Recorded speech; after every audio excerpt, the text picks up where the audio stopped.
I still. Oh my god.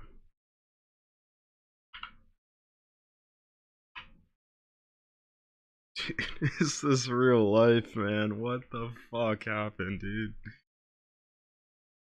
Holy shit.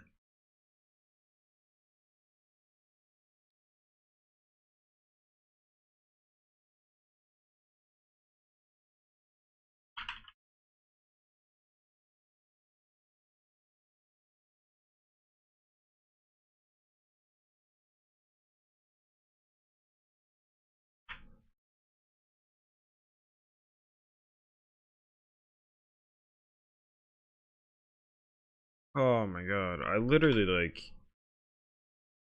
Dude, what the fuck is even happening?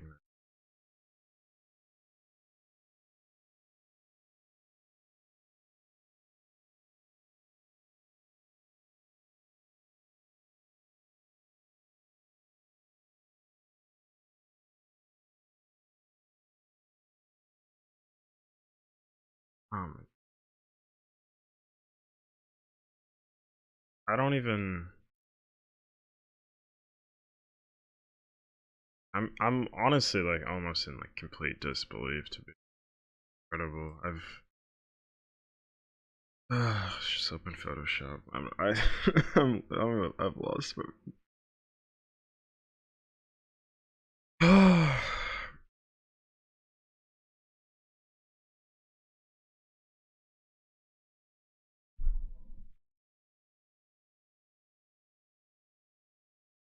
I just. Oh my god, dude. Trick really released this, man? There's like. I read like one paragraph and just like shat myself, dude. Like, the amount of information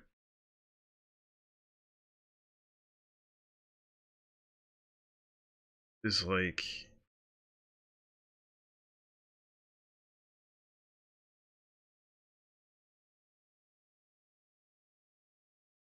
God, I just can't even like think right now.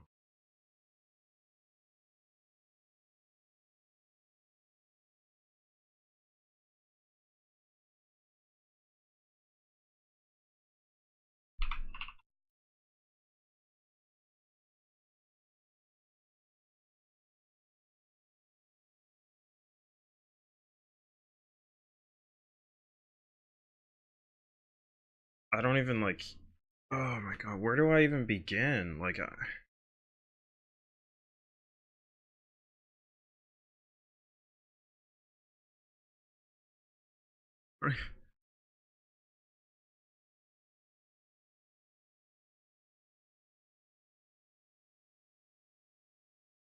holy fuck, man.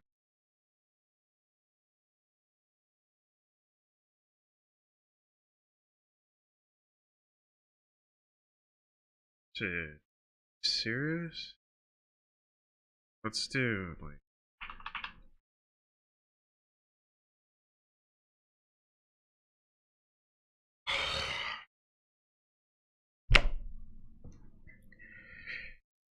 Okay, let's just start, dude. Like, dude, and there's a Apothecon all over. Are you serious? What does this all mean, too? Dude, the whole thing is like. Oh my god, the golden rod, dude. Are you. No, I know now what I must do. It's 19. We'll read the quotes later. Primus, Ultimus, Victus, and Richthofen. Excerpt. Is that number significant? 10, 23, 81, 61, 21, 016. Uh,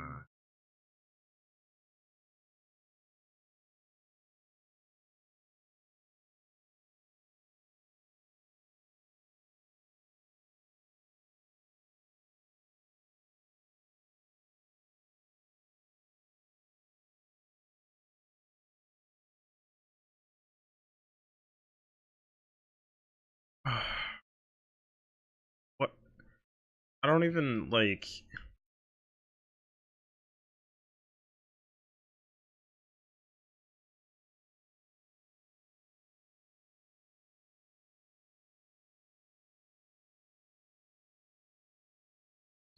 I'm gonna change this to, like... even 30%, and it's like...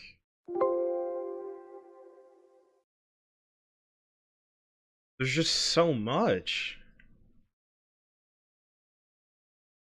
Okay, so it says in the beginning, so I think we start there. Because that probably makes the most sense. Oh, no.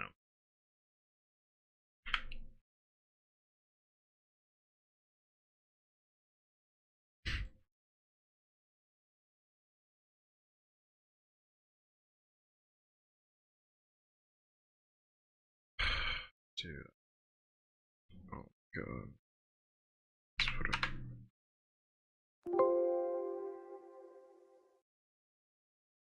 I don't even know. Okay, in the beginning, there was only the Ether and the Keepers. Among them were two beings who would later be known by many names. One would be known as Dr. Monty, the other... okay, so we know this. We know that they were both...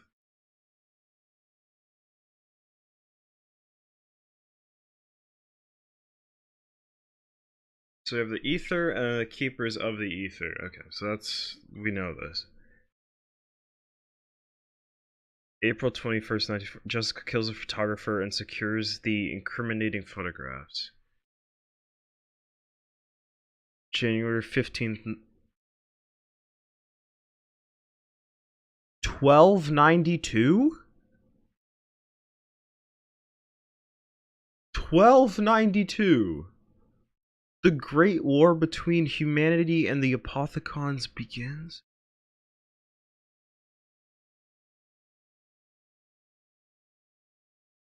My god. September 3rd, 5 AD. Knowing the planet has a gateway to Argartha, the Apothecons send meteors of element 115 to Earth. They believe humanity will one day use element 115 to wage war amongst themselves, opening a rift that will allow the Apothecons to escape the Dark Ether. What are all these?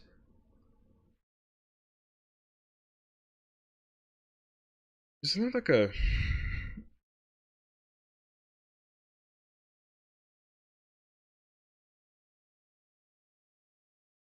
station tool?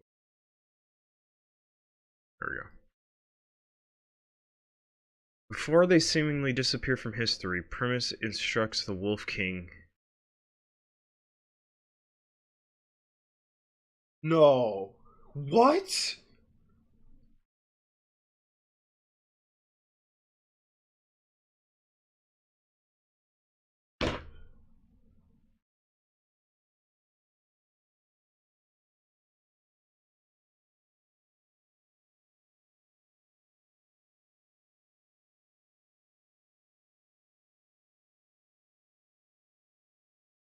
What? Primus instructs the Wolf King to build Der Eisendrache. Oh my god, the cycle. What?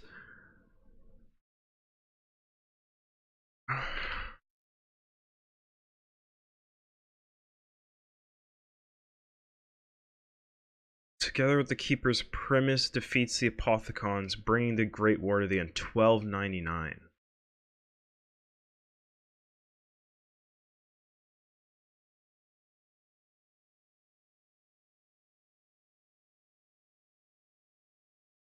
Sir Pablo Marinus is saved from the clutches of Amargua by 4 unknown heroes. They would later become known as Primus.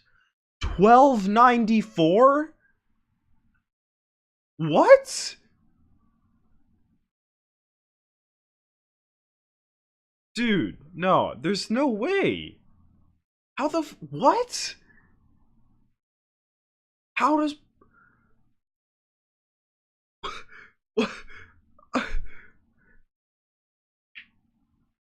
how does Pablo Marinus 1290... what the fuck?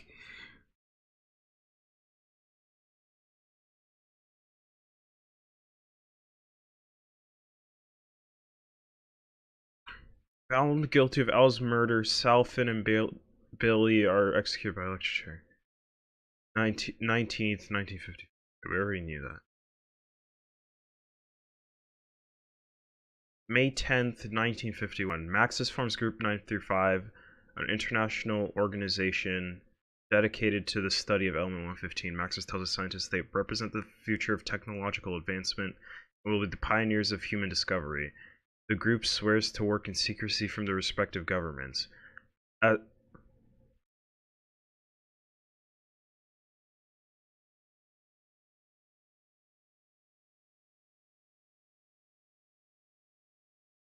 What?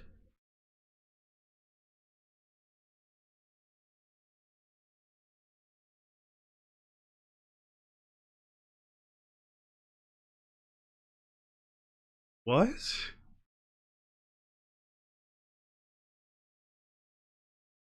Dude. What?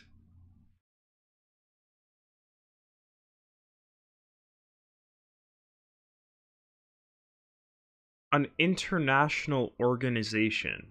Group 9 through 5. Not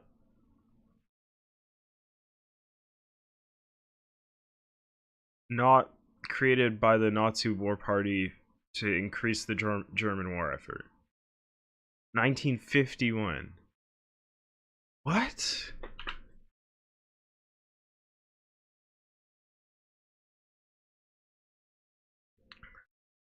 February 4th, 1951, large deposits of element 115 are discovered near Breslau. Okay, so that's Dries.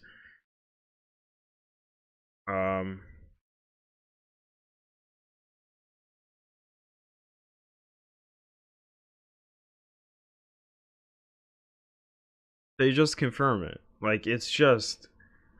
Yeah, dude, he just joins the Illuminati. No biggie. No biggie, dude. He just joined the... What? What the fuck? Oh...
Dude, what? Dr. Edward Richtofen joins the... Okay, that was 1925.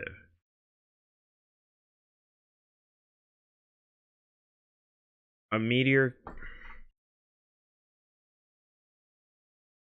containing element 115 crashes near the stony Tunguska River. 1908. No, no, no, they didn't. Oh my god, they didn't. No way. Holy fuck. There's no. Huh? What? What? Oh.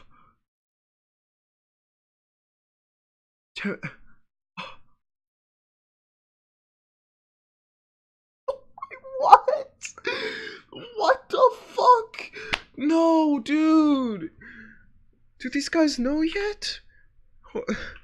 I had to keep the Reddit open the whole time. Oh my god. No, fuck. Oh my... I can't even click the right keys. I'm like...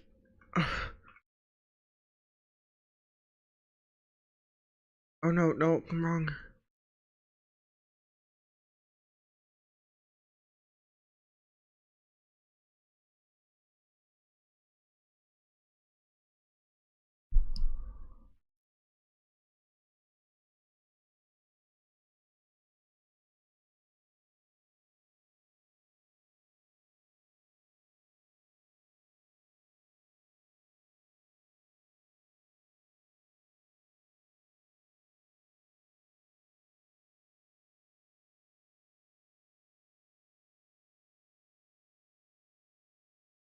Uh,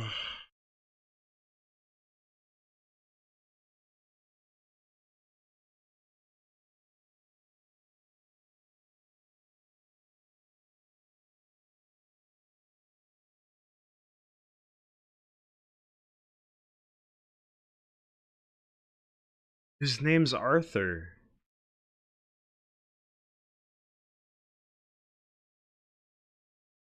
Oh my god. I, s-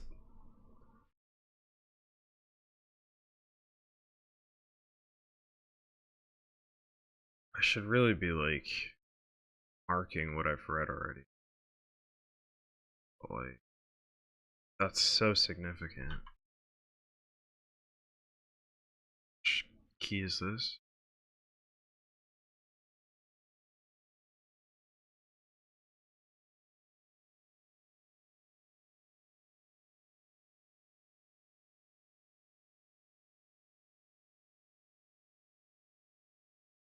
Jack kills the snitch who could turn him over to Okay, so that's Shadows of Evil.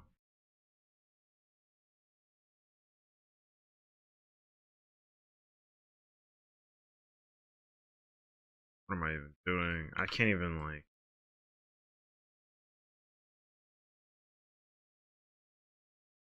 Dude, this is so significant.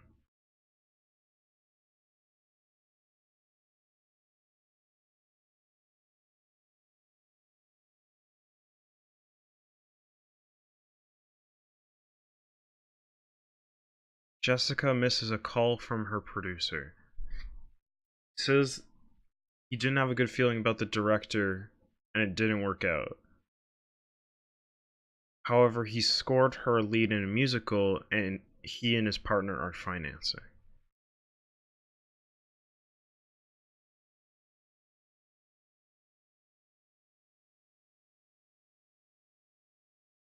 Maxis invites Richtofen to join Group 935. He agrees, secretly acting on behalf of the Illuminati's interests. What?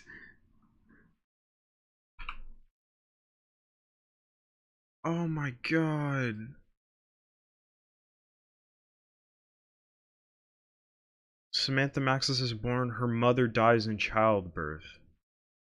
But who's Samantha's mother? Who? Is it Sophia? Who is it? Dude, this is insane. How does this make any sense? Pablo Marinus was alive in 1294. 1290 no, 1912. 1294, dude. What the fuck? Okay, so that's Mob the Dead. The guy's getting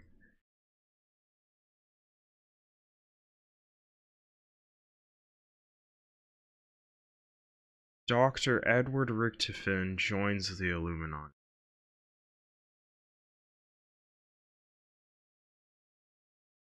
I don't even care.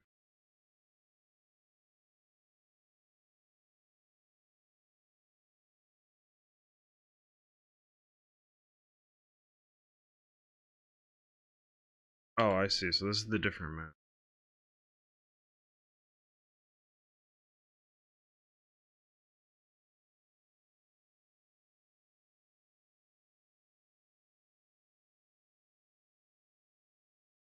Okay, so we've kind of gone in this like this little circle here.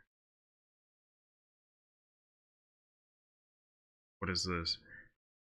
The Imperial Japanese Army discovers Element 115 meteor fragments in a swamp within Japanese territory. They build the Rising Sun facility to continue research. Division 9 is created to oversee its operation.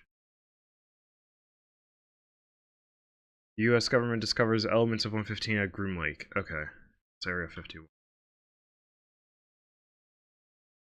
Maxis and Richtofen begin teleportation experiments with the matter transference MPD to mild success. The subjects are teleported, but their chemical composition is altered, leaving them catatonic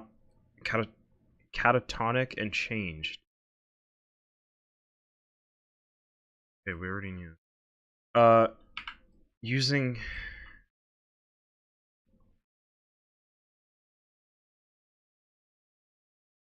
element 115, Maxis and Richtofen resurrect one of the teleported corpses for the first time. Initially it obeys, but soon becomes a rabbit. The timeline's important here. Look at the time, 1959. That's huge.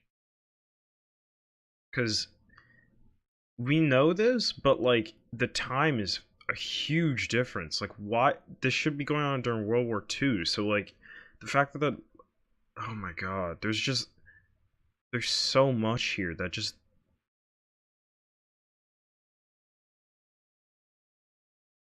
Richthofen begins development. Okay, so that's pretty. Oh, here, this is important. Maxis turns to the Reichstag for additional funding. Germany agrees to request this in their weapons research, teleportation technology, and the reanimated undead subjects. But that's 39. That's 1939. That's 19.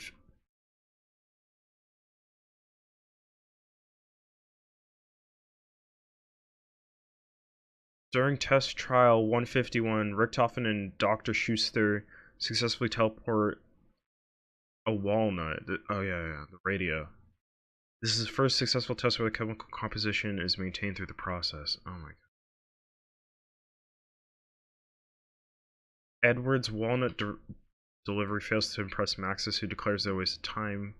He reveals to Richthofen that Group 9 through 5 will soon be funded by Germany. Richthofen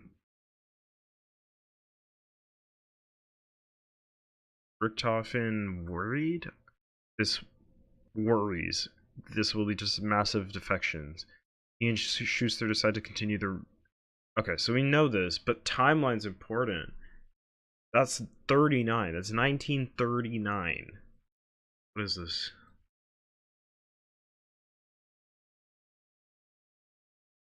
Mob of the Dead. I think just the placement of this is interesting. Like, why is this right here? Why is Mob...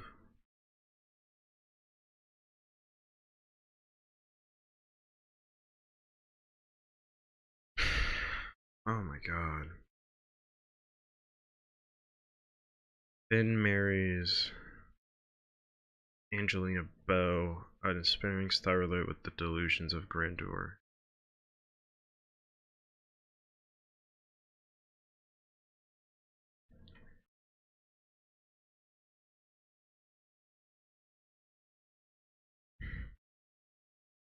Richthofen and Schuster conduct their first human teleportation. Richthofen is confident in success. He volunteers himself. Teleported to the moon, he encounters the MPD, the ether pyramid hidden by the apothec.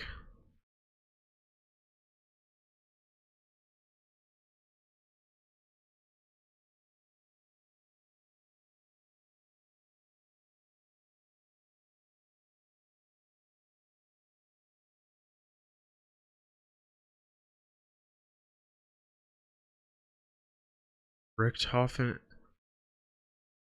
hidden by the the ether pyramid hidden by the apothecons on the moon. He's electrocuted and begins hearing the many voices of corruption, including the Shadow Man. Then teleports him to Shangri-La. Driven insane by an obsession to find Agartha. God. Dude, what?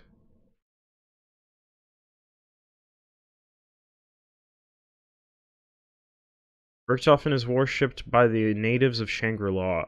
An altar is built in his name. Richthofen encounters the focusing stone. Okay. What does this say? Stepping through a rift, Richthofen secured 1934. This is huge.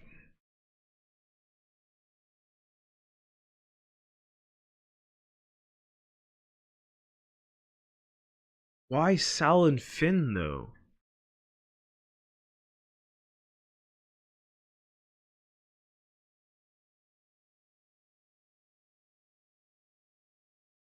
After a near month absence, Richtofen returns to Schuster with a plan to build Griffin Station. Okay, we knew this. We've read this already. Oh my.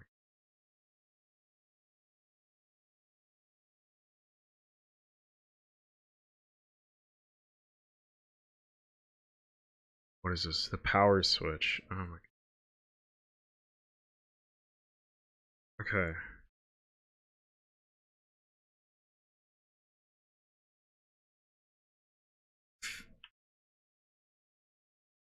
Finn, Sal, and Billy lure Al to the roof and kill him. 1933, December 31st. Okay, that's not that already. Group 935 continues development of a weapons upgrade machine. So with Pack-a-Punch. But why is it going everywhere? I guess will be explained, hopefully. Floyd misses a call from his... From his what?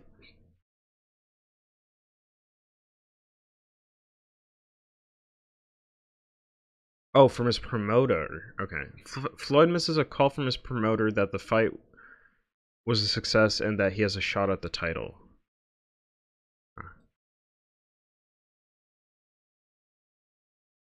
Oh my god. Richtofen renounces his involvement with the Illuminati. When asked how he could abandon his obligation to the Order, he says, Teddy was a liar. What is that even? This was literally, I read this one quote and I like shat myself. I was like, I need to get on to read this. Oh my god. What does that even mean?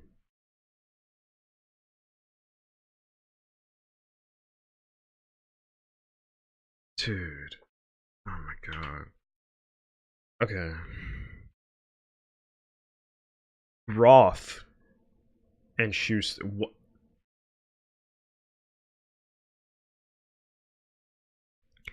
Oh wait, I'm retarded. Groff and Schuster. Why did I thought Groff was fucking. Nah, I don't know. Whatever. Anyways, Okay, Groff and Schuster unwittingly discover how to charge the MPD. When Schuster kills a rat near the device, it death inexplicably begins filling the tank, charging the device. They report their findings to Richtofen. Oh my god, Richtofen. What?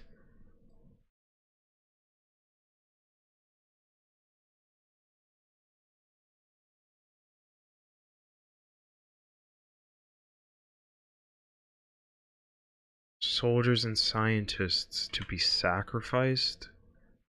Shit.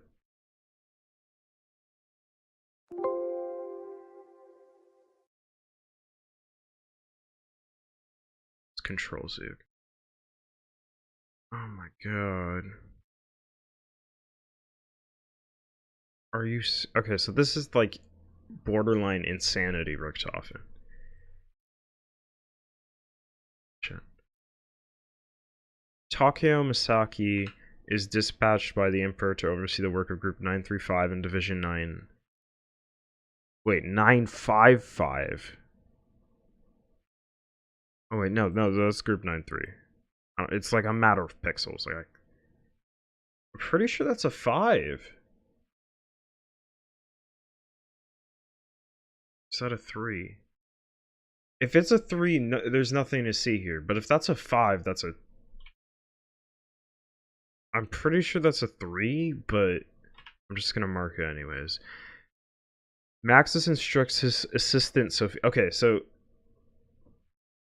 his assistant Sophia to write a letter to the Reichstag High Command requesting additional funds. Though he reports that mass production will be underway shortly, De Vries lacks not only the funding but sufficient volumes of 115.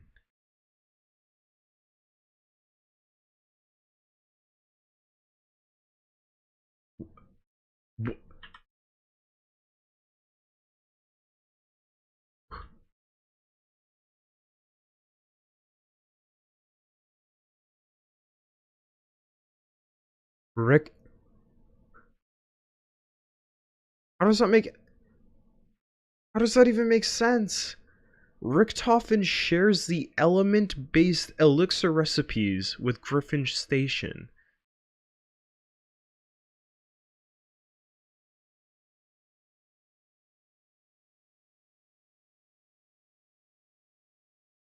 They develop Mule Kick. It's okay, it's one thing to share the recipes with Griffin Station. It's another to develop the fucking Mule Kick. What? How does that even make sense? What? How do... Oh, my brain, dude. I just like...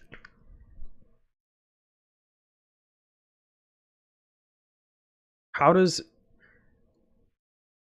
There's so many questions. How... Oh my god. How do they develop Mule Kick? Like, who distributes that to every single map? You're telling me that, like, Richtofen gets his group on Griffin Station to teleport to all the places we're going to, or all the places we've been. So, all the maps that have Mule Kick, let's go off the list, alright? Noct, Verrucht, Shinonuma, Deriz, Ascension. No, Ascension doesn't have it. Yeah, the next one. So yeah, the four original World of War maps, then Moon, Transit, Die Rise, Buried, Origins, and then all of the Black Ops 3 maps. There's got to be some explanation to this, like, because I'm pretty sure we just, like, the storyline just literally retconned and was like, yeah, fucking Dr. Monty developed all these and distributed them everywhere. But, like, if they developed Mule Kick, what the fuck? Oh my god.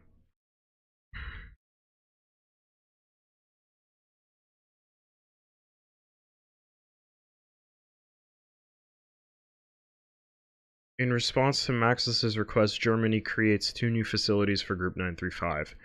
They are the Kino facility, a repurposed theater, and the asylum facility at the Wittenau Sanatorium in Berlin. So Verrucht. Nikolai's brother is killed in the Battle of Stalingrad.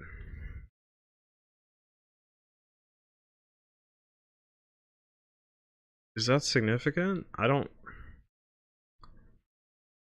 Oh my god. Richtofen creates the monkey bomb.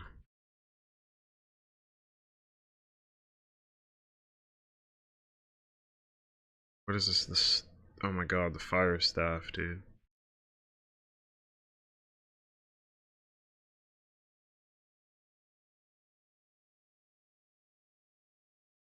As per Germany's request, the Japanese... Wait. Dude, we're going all over the place. What the fuck? How the hell does... You're telling me these guys are time traveling? Or like, what the fuck? It's 1940. 1940, but Group 935 was founded at 1959. What? Dude.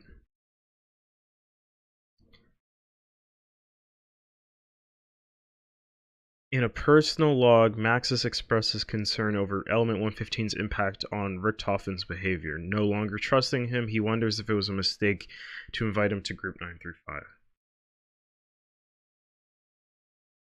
Oh my god.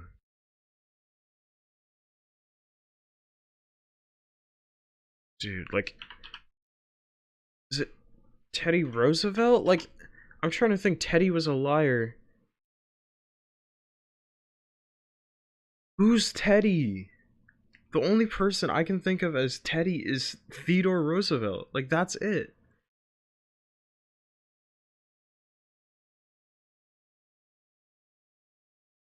Oh my god.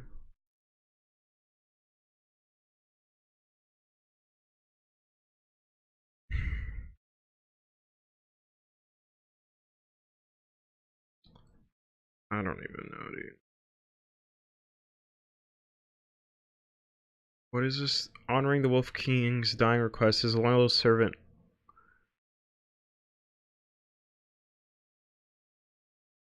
Arthur scatters and buries his bones in the grounds of Dryzendrach, accompanied by the King's Wolf. Okay, so we knew this. But why? It's so crazy. I'm so used to calling him Leroy. His name is Arthur, dude. We finally get his fucking name. It's been 4 years. It's been 4 years, dude. Holy shit.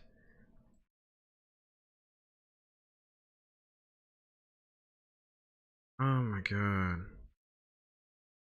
Alright, let's keep going around this way. Group 935 establishes a research facility in Siberia near the Tunguska River. Accompanied by Sophia, Maxis is transferred to the Kino facility to focus on creating Germany's undead army. Samantha is left in Richthofen's care, 1942.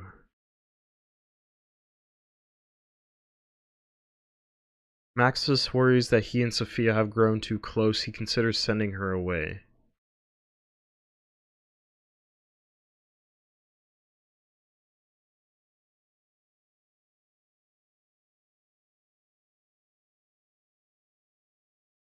Group 935 establishes a research facility at Dryzendrach.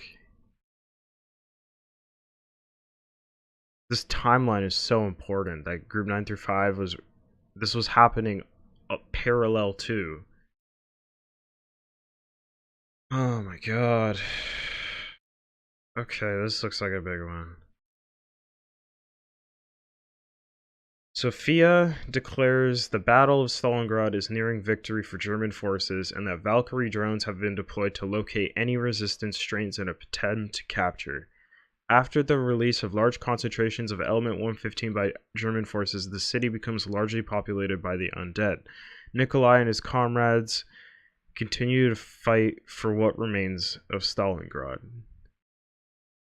So in this alternate universe, the Battle of Stalingrad is won by, or well, it's not won because in a sense well, I actually don't know. Because everyone turns into undead forces. But yeah, I guess Germany wins. Germany wins the war. Germany wins the World War. Oh my god. Sophia confirms the Russian Gigant robot has set back the German advance. Okay.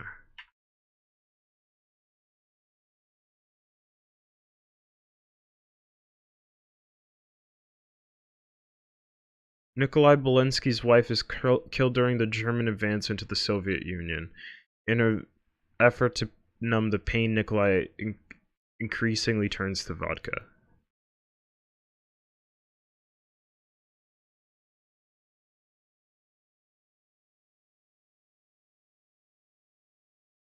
Nikolai is captured by German forces during the Battle of Stalingrad. He becomes a subject in Group 935 experiments.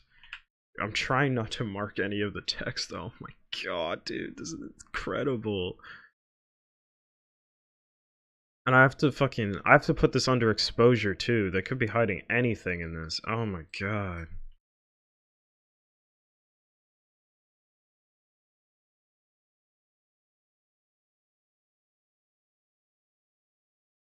Maxis reports success with subject 2-6, whose violent outbursts have been greatly reduced.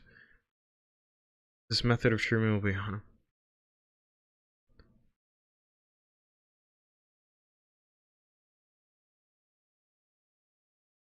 1943. Stalingrad ends.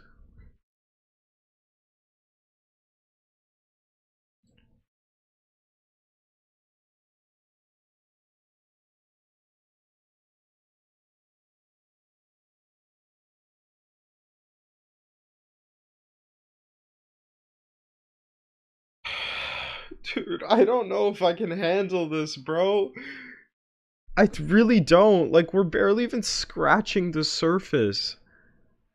Oh my god, dude.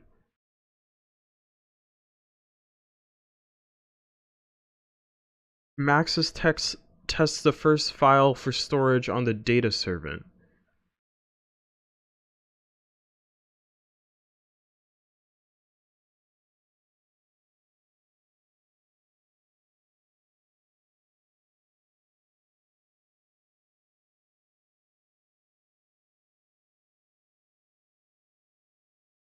Oh my god.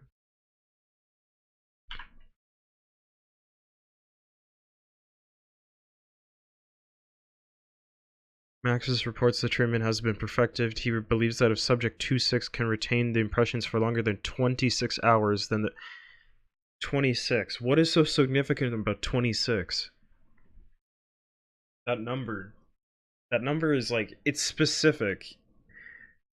There's no reason that they would do this like that. That's so specific. That's gotta mean something. Nero kills his wife in a work accident, cashing in her insurance policy to square. But they use. Oh, a work accident. Okay, okay. Um, on the data servant Max. On a data servant, Maxis catalogs locations with prominent element 115 deposits. He includes information about its various applications and cites that the reanimation of dead cells is a possible side effect.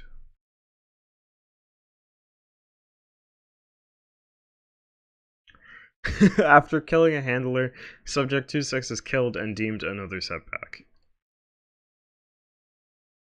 Richtofen arrives in Morgue City to secure the summoning key. Richtofen meets with Stanley Ferguson and convinces him to assist the Illuminati's construct.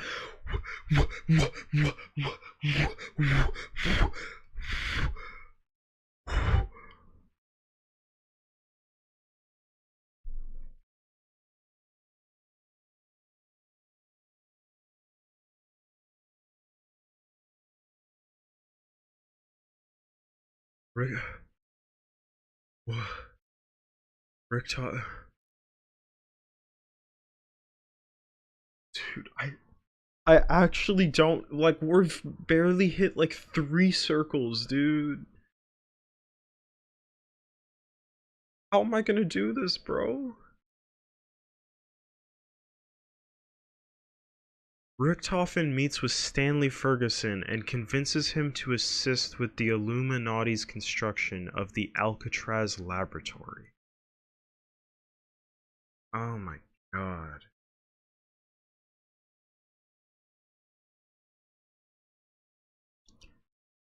Richtofen arrives in Dimension 63 where he contacts members of the Illuminati and enlists their help to build a laboratory facility beneath Alcatraz. These are so important. Oh my god.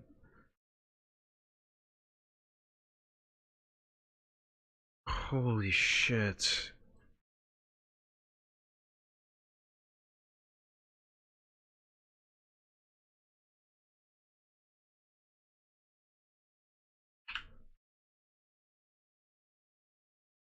Sal begins to work with Albert Arlington. Oh, Arlington. Yeah, we already. Harvey Yena. Who is that?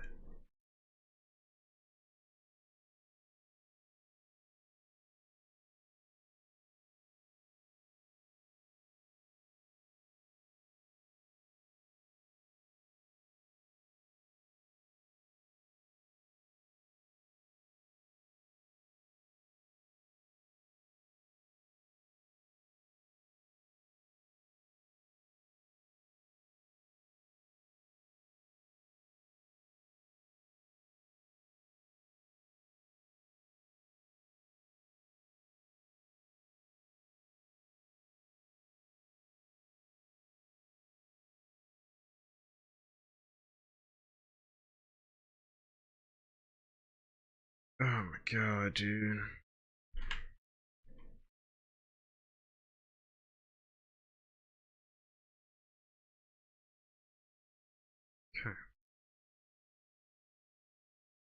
I already read this. January 30th, 1942, Richtofen completes the Wunderwaffe DG2 prototype. Oh my god.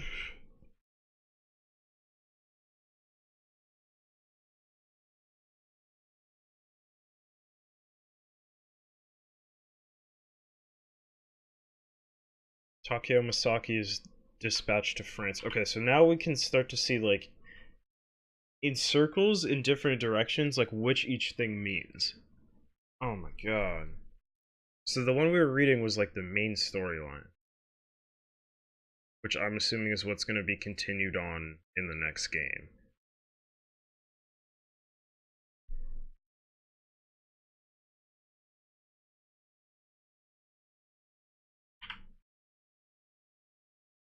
Primus arrives from Dimension 63. What is Dimension 63 now? Because I thought it was the Transit Dimension. And then I thought it was the Shadows Dimension. Which dimension is... I'm gonna find some weird-ass shit Googling this, but...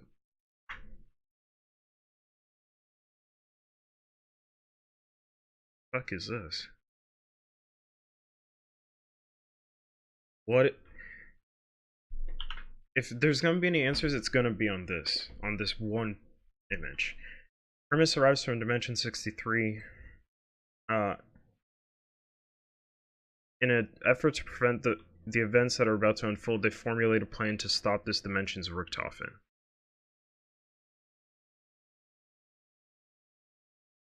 With Griffin Station complete, Richtofen names Dr. Groff lead scientist and returns to Earth to continue the charade with Maxis. Working alongside Schuster, Groff is left to discover how to power the MPD.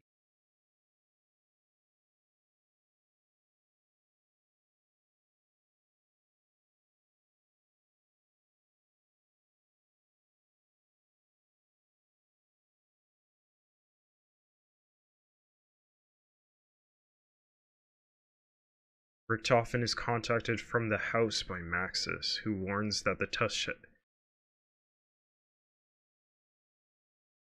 Takeo reports to the Emperor that the work being done at the Rising Star Sun facility is unacceptable.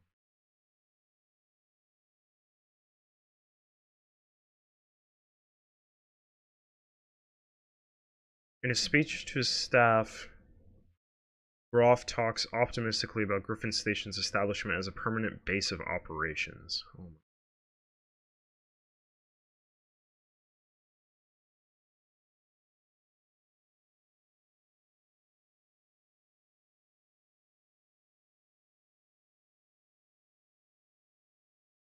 What are these? What did these say? Richtofen notes that in spite Group 935's progress at the dig site, he's troubled by Maxis' growing obsession with Pablo's diary. God, dude. How much time did it take these guys? They must have been, oh my god, for weeks. Months, probably, they've been working on this, dude. Using Element 115, Group 935 constructs Freya, Odin, and Thor, giant robots who they believe will secure victory for the Central Powers. Okay. Maxis invents the Mauser prototype, 1915. Okay, we knew that. We knew that like 4 years ago.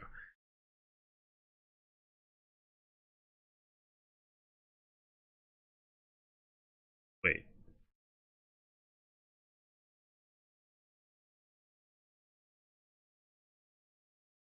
The Journal of Sir Pablo Marinus, Night of the Great War, is discovered by Group 935.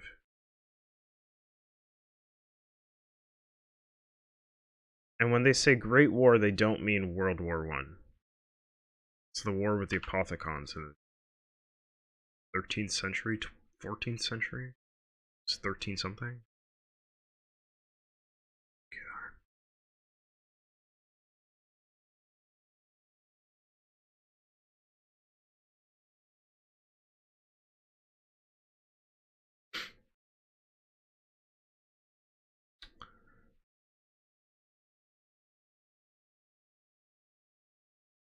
Oh, dude.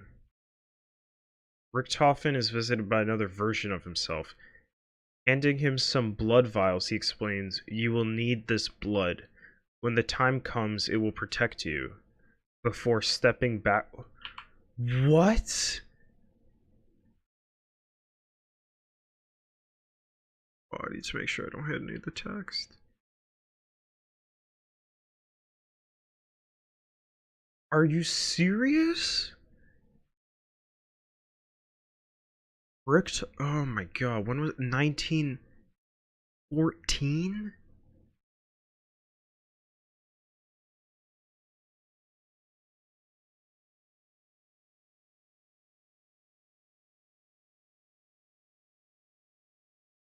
Okay, we already saw this. No. Okay. Maxis develops a ray gun prototype at the Rising Sun facility. Henry Porter works on developing a second generation. Baiting, they're baiting. That ray gun Mark II better be there, dude. Primus Richtofen. Okay, this is the first time they've mentioned different Richtofens in a way that they're like labeling them.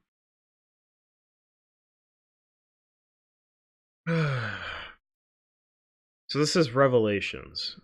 Start of Revelations. Primus Richtofen is teleported to the house in Agartha, reuniting him with Maxis. On the orders of the Emperor, Takeo is taken prisoner by Group 935 in Division 9. He is used as a test subject for experiments. What does this say? Okay, we already read that. As a result of temporal rifts in 1963 Kino, Monty reaches a...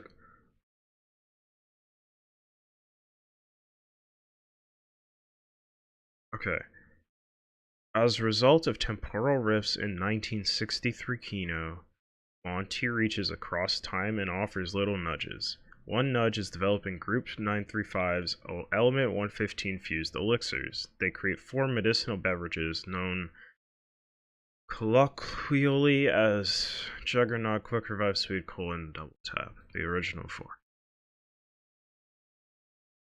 After the setbacks with Subject 26, Maxis reports new success with the Undead Army. However, he maintains his belief that the undead cannot be controlled or maintained.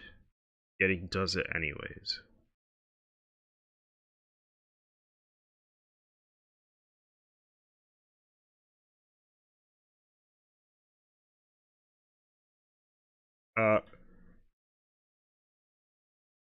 Realizing the plan will never be completed and embittered with rage, Salfin and Billy plot to get revenge on Arl. Okay.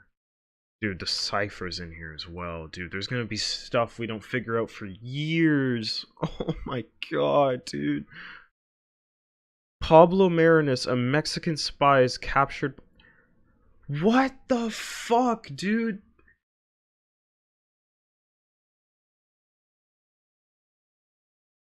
One, why is Mexican spies... What are they doing in... What? Oh my god. Jack misses a call from his partner saying he has his back with internal affairs and he has nothing to... Oh my god, dude. What?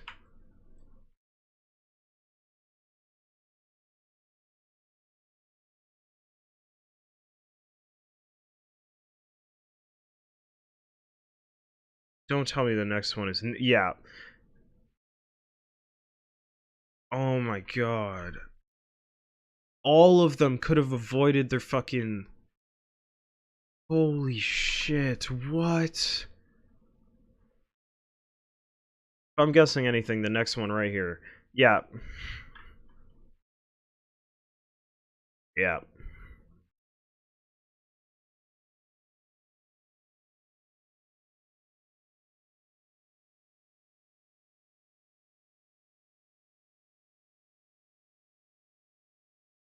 Oh my god.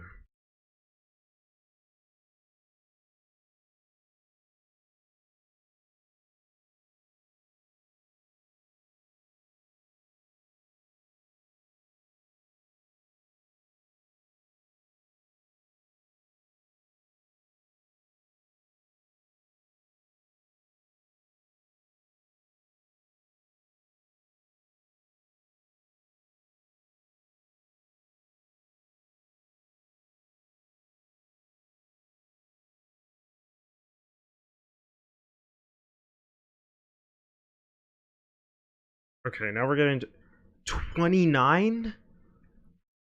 Oh my god, 2029. Are you serious? You, oh my god, there's so much information. Stanley Ferguson begins working at Alcatraz 1933. Oh my god.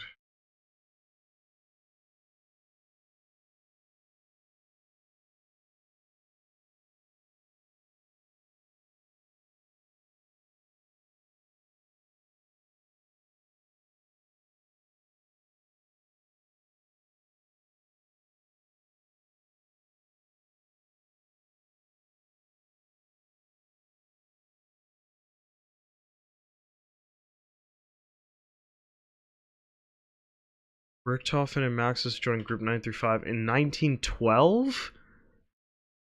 Dude, these alternate timelines, man.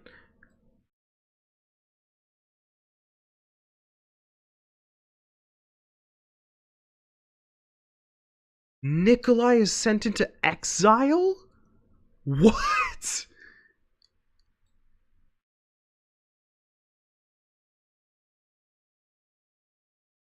Dude, what?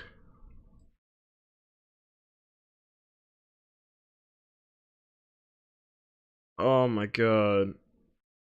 Okay. Following the installation of Element 115 power generators, reports surface regarding ancient figures emerging from the dig site corresponding with the mysterious deaths of a number of Group 935 soldiers. Ancient figures are undead knights from the Great War. Don't know. No. Don't tell me the mount. Oh. Dude, no. No.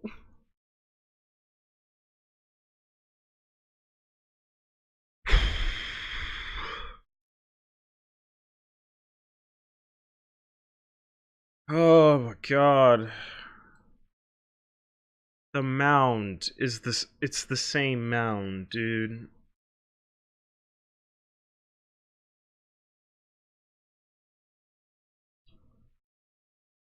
Can't be serious, bro. Oh my god. Okay, let's just keep going. I can't believe that.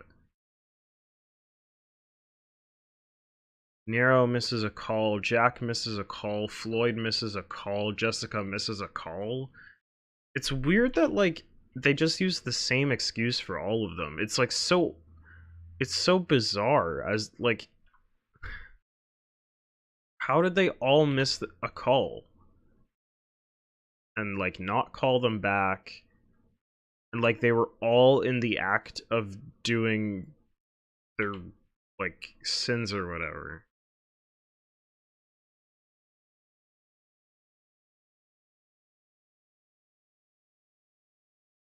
Okay, let's keep going.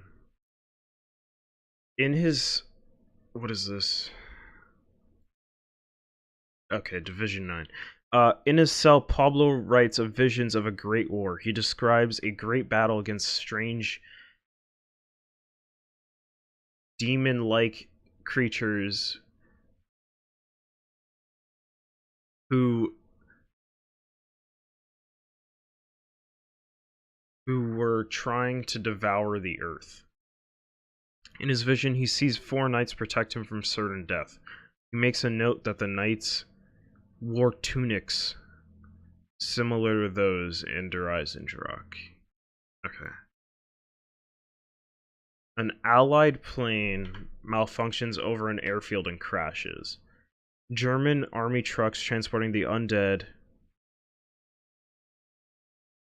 and Element 115 between Group 935 facilities is struck in the crash. The Marines surviving the crash hold out against the undead as long as they can. Nocturne and Totem. So why is Noct being remade? Peter McCain infiltrates Group 935 at Derice.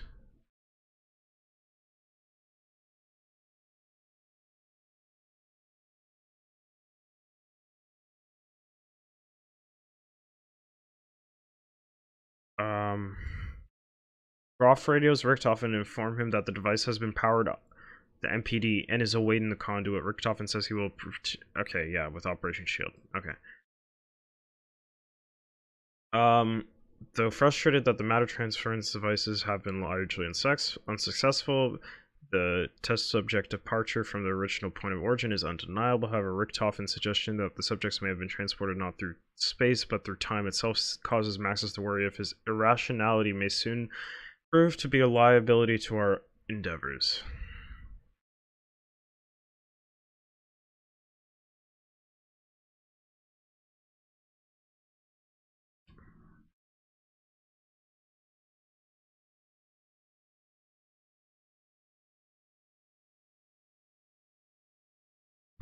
Maxis and Richtofen perform... Yeah, the Fluffy and blah blah blah, they all get teleported into wherever. Roth and Schuster developed the wave gun.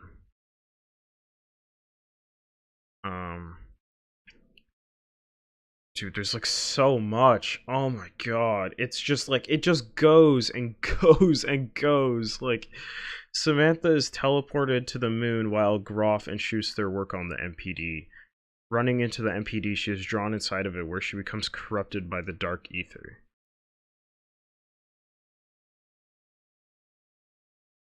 Maxis is teleported to the crazy place and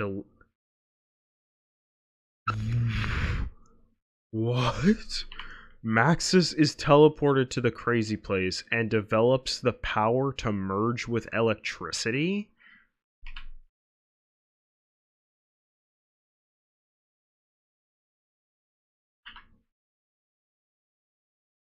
The arrival of Edward Richtofen collects Eddie's innocent soul from Dimension 2210, and Monty gives him a physical form in the house.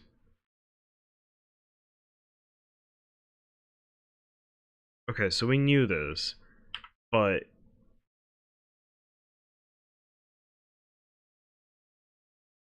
Dude. Trying to read the isolation of Maxis. Alone in the house and missing his daughter, Maxis wonders if Richtofen will have the courage to fulfill the vow he made all these years ago. Eddie and Samantha meet each other for the first time. Samantha writes in her diary that Edward doesn't like to share toys.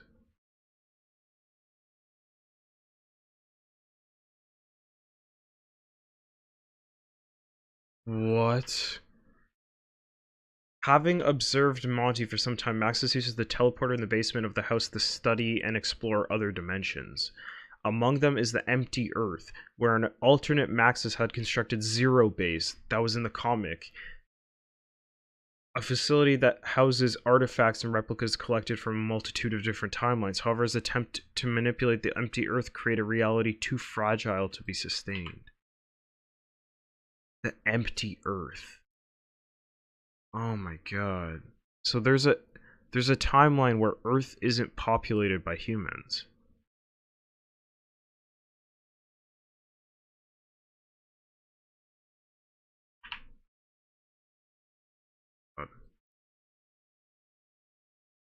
Okay. Dude, there's so much. It's like insane. I'm gonna be sitting here for hours. I've already been sitting here for an hour reading this, and like, we've probably only made a dent. Richtofen travels to the Siberian facility to do further research on live specimens. As her temporary guardian, he takes Samantha with him. Group 935 begins transferring 3 test subjects for experimentation: Nikolai, Pablo, and Takeo. Okay, so that's Shinonuma. While Richtofen works at the Siberian facility, Group 935 begins the development of Deadshot Daiquiri. Deadshot Daiquiri. It's Call the Dead.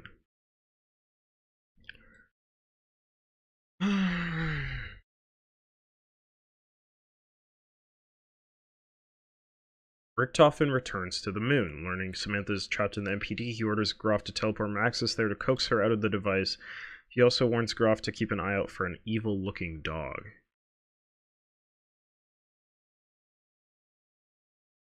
Samantha's corruption. Knowing that Samantha is corrupted by the dark ether, Monty takes her away from Maxis and the house. I'm trapped here. I just want to go home. God. Monty did that?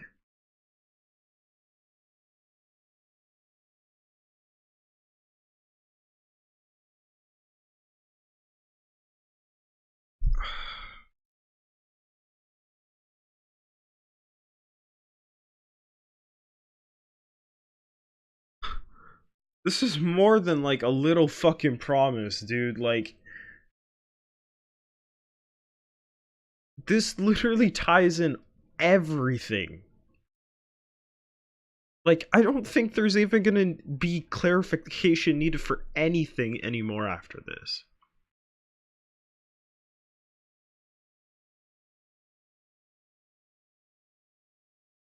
Richtofen returns to the moon, learning Samantha is trapped in the MP. Oh, yeah, we already read that.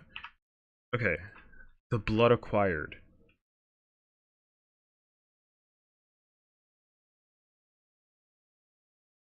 Richtofen collects the Victus blood samples from undead Richtofen.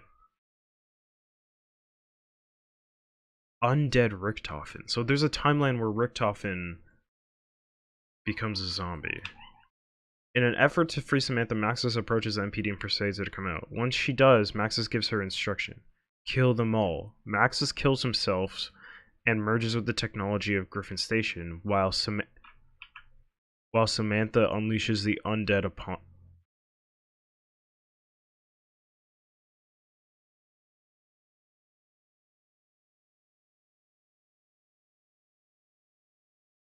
Oh my god. Henry Porter activates the alarm as an outbreak occurs at Deriz. Before taking his cyanide capsule, he says he's all out of hope. God forgive us all.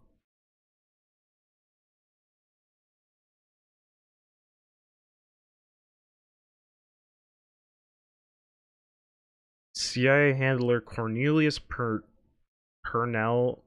no, it's Purnell. Or is it? Yeah, it's Purnell.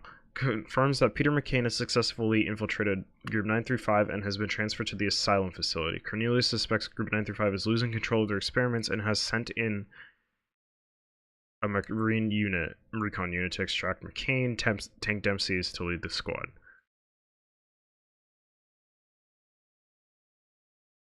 God. Richtofen returns to Deriz and awakens Dempsey, Takeo, and Nikolai. With no recollection of who they are or who Richtofen is, they agree to help him. The four would become known as Ultimus. No, it's Ultimus. Oh my god, that's huge. Okay, so that gives us a label of one of the four. So we know Primus already. We know Richtofen. But it might be a different... We don't know which Richtofen it is, but we know Richtofen. So now we also know Ultimus, which is the or Ultimus, which is the fucking, like, Black Ops 1 timeline.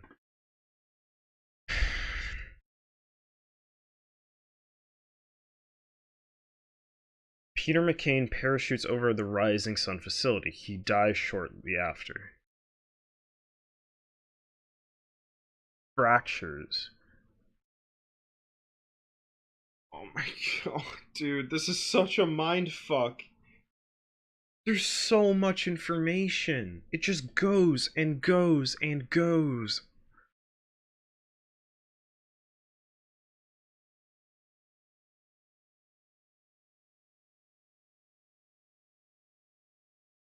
World War II still rages on in this timeline. Stalingrad has turned into a three-way conflict between Dragon, Machine, and the Undead. Without any remaining human survivors, Sophia is now trapped in the city. So this is Gorod Krovi. So Gorod Krovi's... So now we can learn what time... Or what, like, universe Gorod Krovi's in. Oh my god, dude. The amount of information is just incredible. Peter is outed as a spy and captured by Group 935.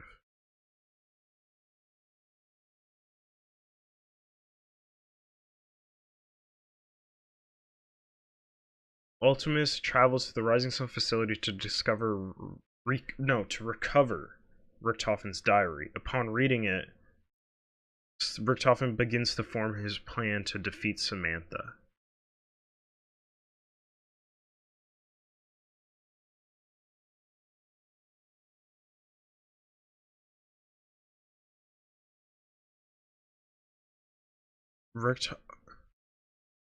Wait, why does Richthofen have to read Richthofen's diary, though?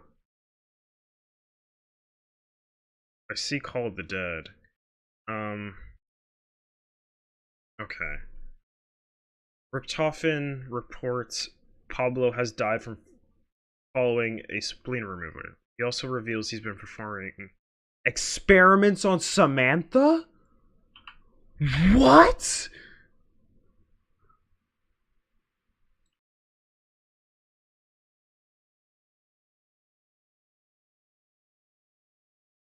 Dude. Oh my god, what? The fuck?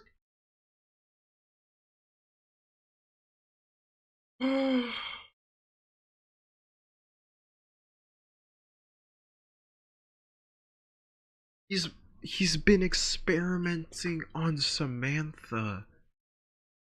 Oh my god.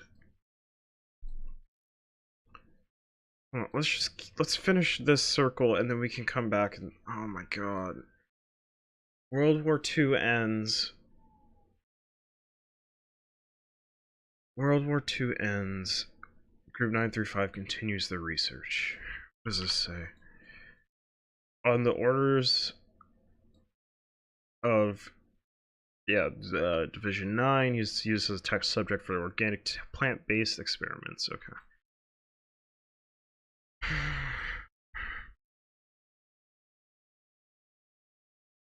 Temporal rifts begin to affect the asylum facility. An orderly reports increasing problems with test subjects. Many in the facility have begun hearing voices coming from the walls, including the sobbing of a boy and a girl screaming, and a man shouting for the children to close the window. Oh my god, dude. What the fuck, bro? I mean, we heard this in a radio, but, like, it's still...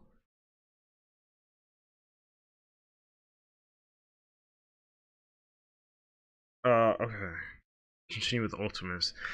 Ultimus returns to Deriz with his diary. Richthofen plans to use the teleporter to return to the moon and confront Samantha. Unfortunately, the Wonderwaffe DG2 overloads the teleporter and sends him through time, causing Richthofen to drop his diary. This is Deriz. Shino Numa.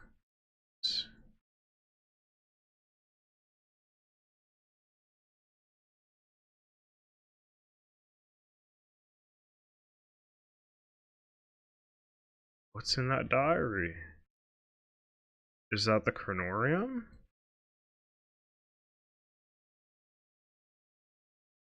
What the fuck is in that diary, dude?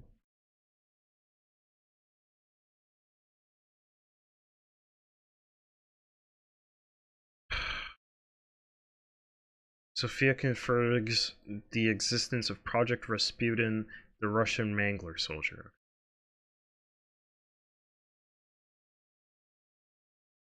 The United States and the Soviet Union share the resources recovered from Group 935's various research stations.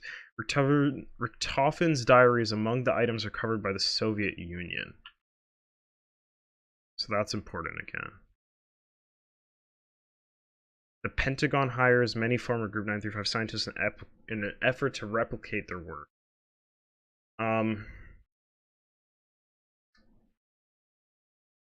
Okay, outbreak occurs at the asylum facility. Peter McKinn escapes. Dempsey John...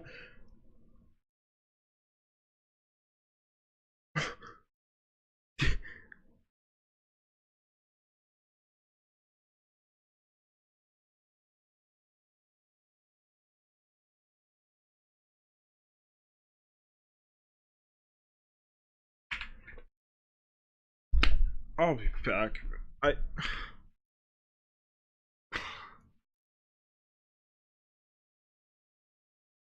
What?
Oh my god, dude. John Banana Smokey and a fourth Marine. Why are they leaving out a dude's name? Who is he? Oh my god.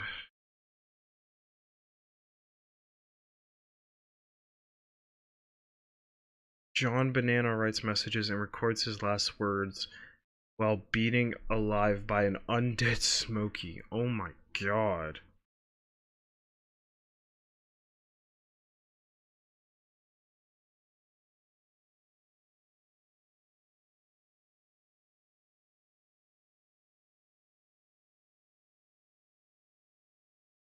Richthofen learns the reporter has a summoning key and confronts him. The reporter waves Monty's letter at Richthofen and orders him to stay away before attacking him. Richthofen kills the reporter in self-defense.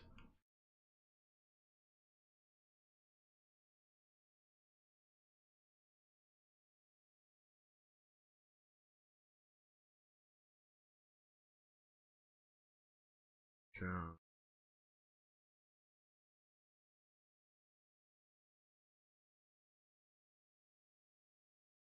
As with their U.S. counterparts, the Soviets hire many. It's Harvey Yena who forms the Ascension Group. So high.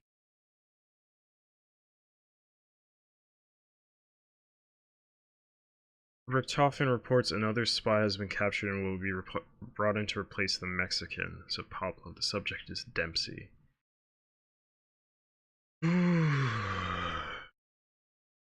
Stanley Ferguson reports that the laboratory has been completed and that the subjects will be placed in the stasis chambers upon arrival.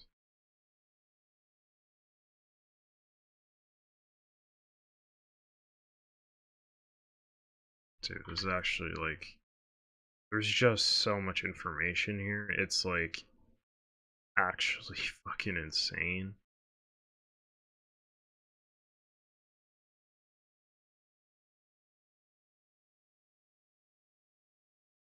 U.S. government transfers a number of Element 115.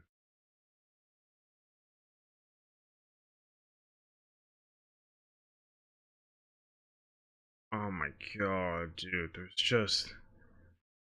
Dude, that one's so important. Hold on. Nearest Purnell attempts to... The Rising Sun facility. Finn informs his lawyer who will not accept his divorce, saying she can leave this marriage the day she leaves this earth.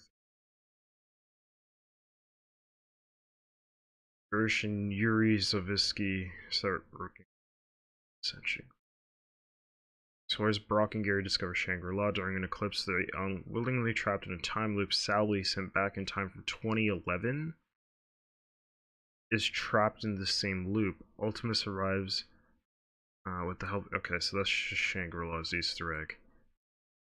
Already exiled in Europe, Nikolai receives new orders from the Imperial Russian Army to investigate the enemy war machine. Still loyal to the motherland and willingly obliges. Following reports of prototype armored weaponry, strange lights in the sky, a mysterious plaque, and even giant metal men. Tank Dempsey. Okay, so that's...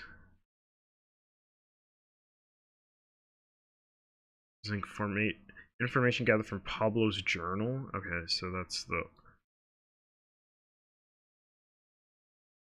God. This is happening the same...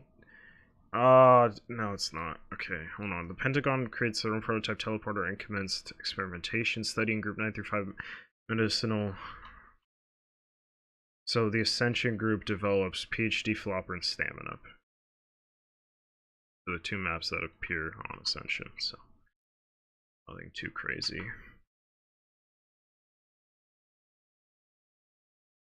Pablo begins documenting the Great War, including all he has learned about the Keepers of Apothicons and Element 115.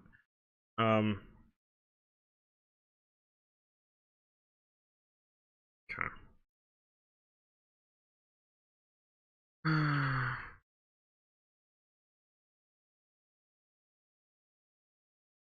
Grish begins work on Project Thunder. Dude. Dimension 63. What is Dimension 63, dude? What is it?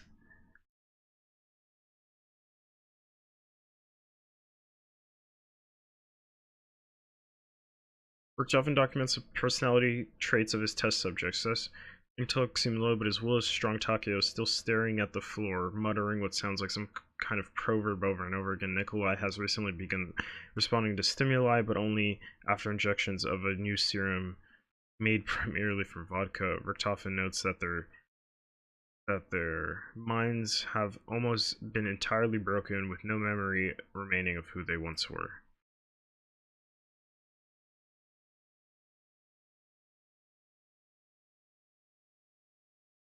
Wait, the Pentagon begins development of their own version of the Winter's Howl? Their own version.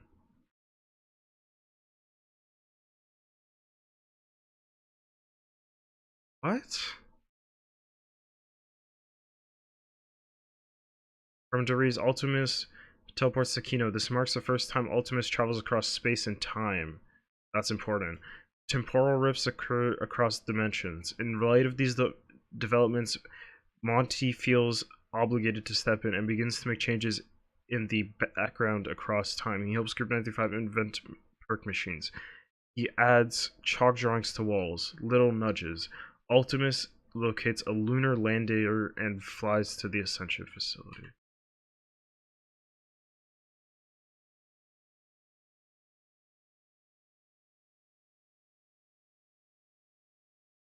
Dude, it just goes on and on and on.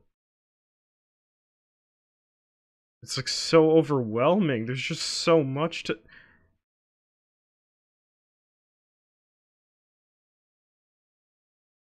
Like.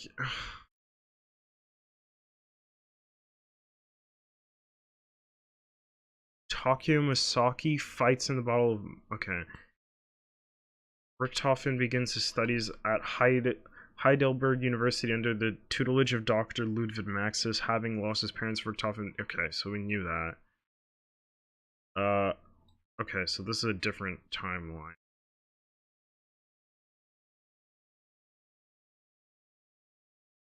Edward Richthofen's parents die. In northern France, a tomb is constructed to hold the fallen soldiers of the Great War. Within it, the statues of Primus are constructed to symbolize the hope that if one day a great evil falls upon mankind, they may return. Pablo okay. Or they... So important, dude.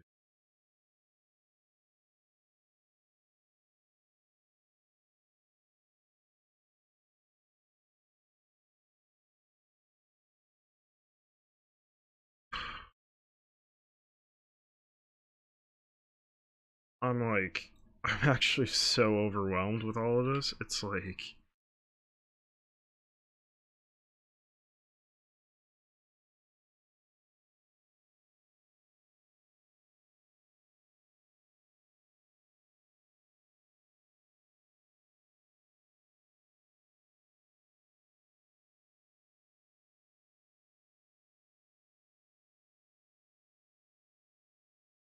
Script 935's parents, they successfully create locally as portals, noting that objects can pass through them. Maxis speculates that the rifts may have open gateways across space and time.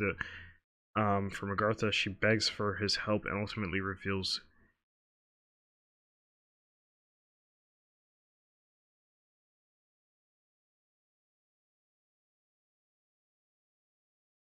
ancient box with the power to manifest weapons from different eras arrives through a portal. Maxis fears the element 115 is disrupting the space-time continuum. Following the installation of element 115 power generators, reports surface regarding ancient. Yeah, we read that. God,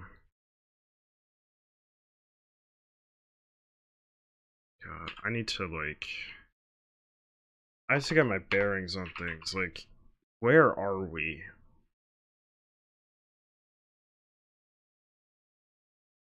There's just so much going on.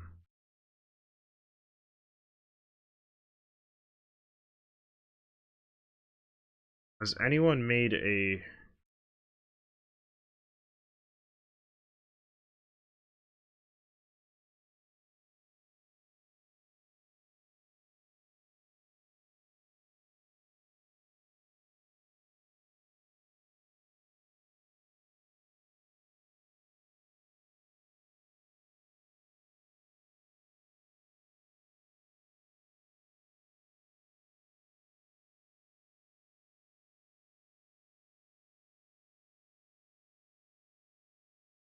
Dude.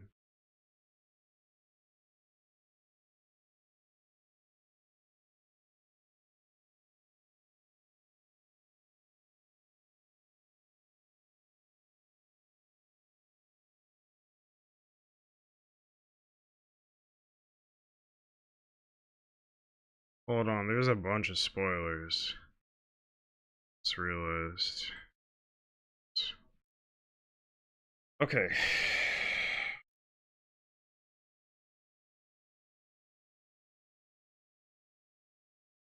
So let's flip it right side up.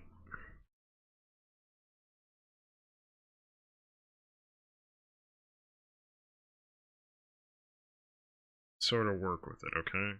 So this is... You know what I need? I need zoom in, zoom out. Like it's...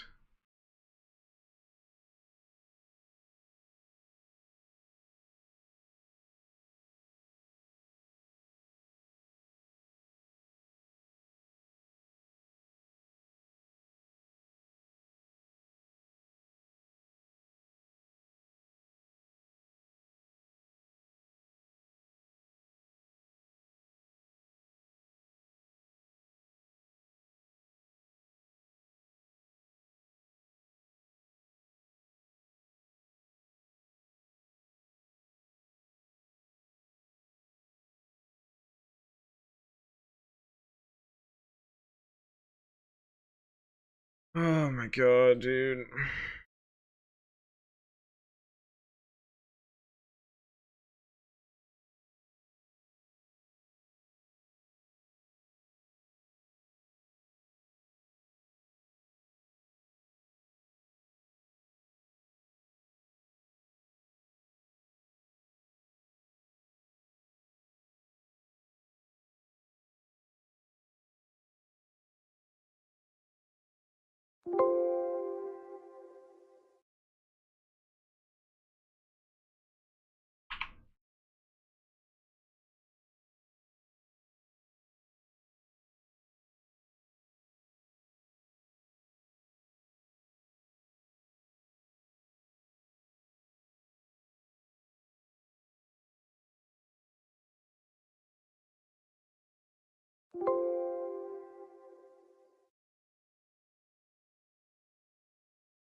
It won't let me, dude.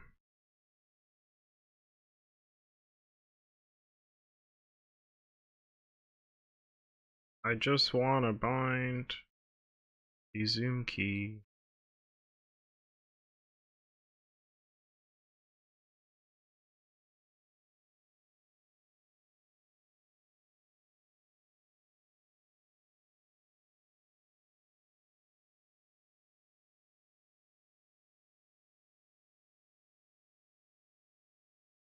Oh my god. I don't even know if I can keep doing this, like... No, I'm gonna keep doing this. What the fuck am I saying? I need to figure out how to fucking... zoom, though. If I can just zoom...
This is probably the best I can probably do. So, and this way I don't lose my fucking bearings, but I can still read things.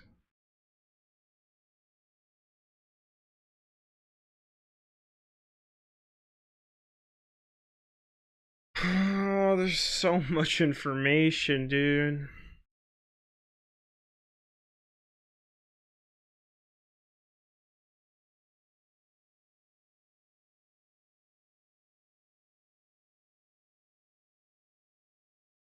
God damn it.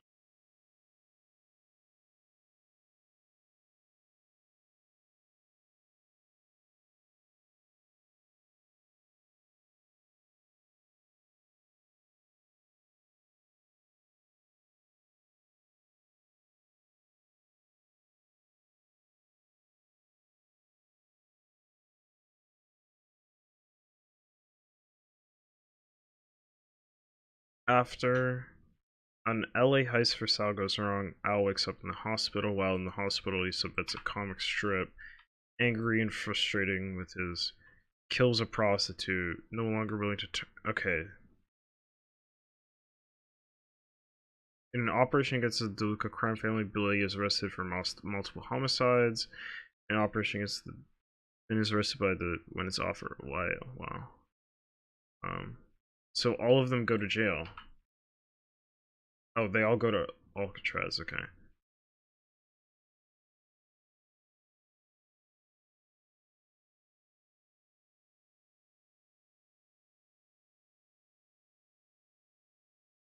Dude, there's just so much.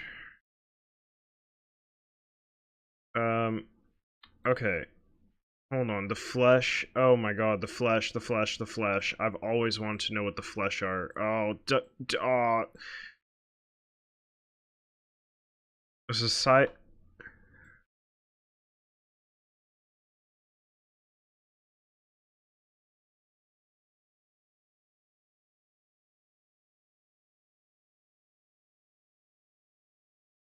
Dude.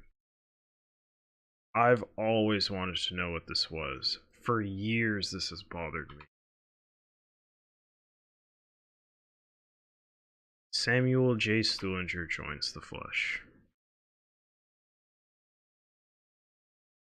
Through the consummation of the undead meat, the flesh begin hearing Richtofen's voice. He tries to persuade them to build global polarization devices for him in pursuit of his new plan to mend the rift in space-time and acquire full control over the ether. Maxis begins communicating to survivors on Earth, telling those willing to listen to build global polarization devices for him in pursuit of his new plan to open Agartha and reunite him, even though it result in the destruction of the Earth.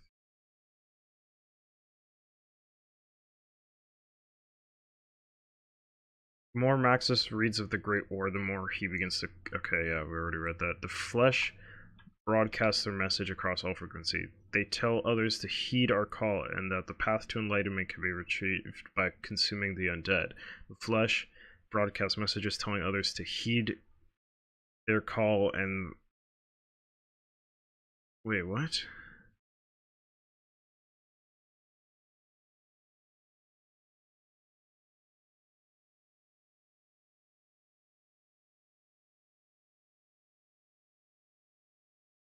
Heed their in brackets call.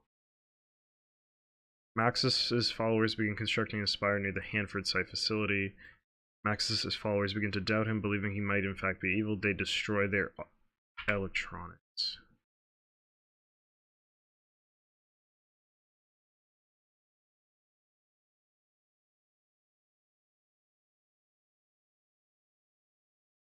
Oh my god, dude, there's just so many. Okay, let's just follow one timeline, okay? Like, if I go across all these. Oh, I'm seeing Yuri. Oh. Oh, it's like so hard to. Okay, Maxis's followers again attempt to speak to him again. Many have begun to hear Richtofen, and those loyal to Maxis eagerly await further instruction.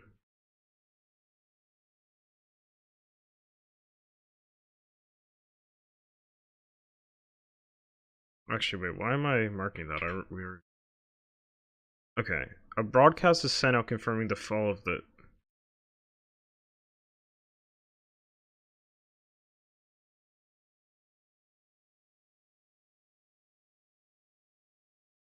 A broadcast is sent out confirming the fall of the flesh and Maxis's followers. With each group hearing the voice of Richtofen or Maxis, a battle broke out between them. As they fought, a zombie horde moved in and destroyed all who remained. Stuhlinger is one of the few to escape. Richtofen and Maxis are left with no one to communicate near Green Run, where the first polarization device must be constructed. T. Why is that T there?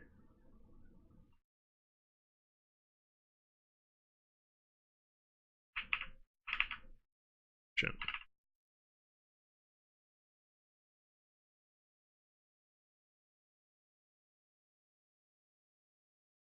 Why is it black now?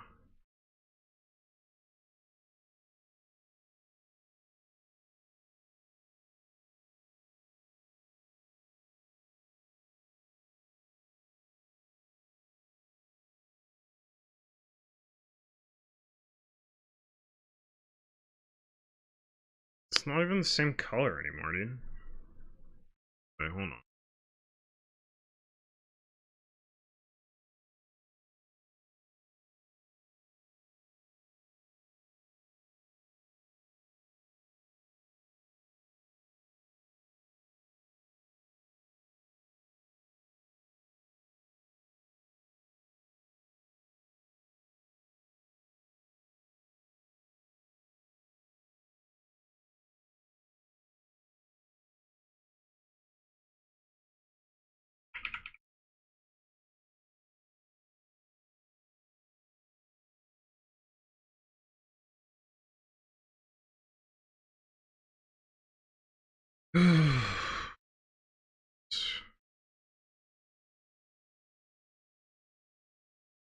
Oh no, I just realized what I just did.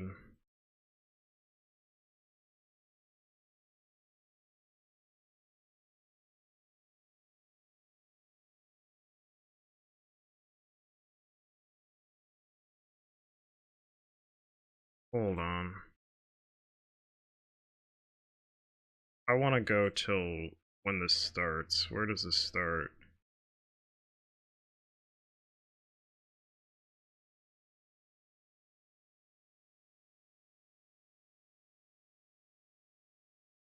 Dude, it's just it goes in circles. Okay, let's do this.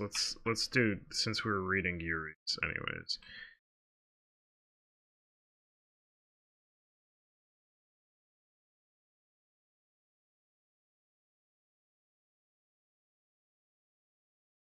Okay, Gersh informs the senior staff that Yuri has been removed from Project Mercury and has been transferred to rocket research. Yuri begins to notice the appearance of children's toys around the facility. Upon reading Richtofen's diary, why is everyone reading Richtofen's diary, dude? Samantha's voice, or Yuri begins to hear Samantha's voice. Over several days, her voice will consume him, driving him to the brink of insanity. She orders him to resume work on the Gersh device. He obeys.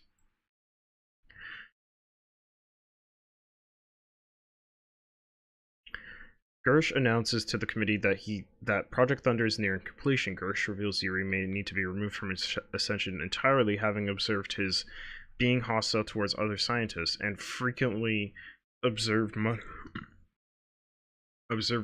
to himself.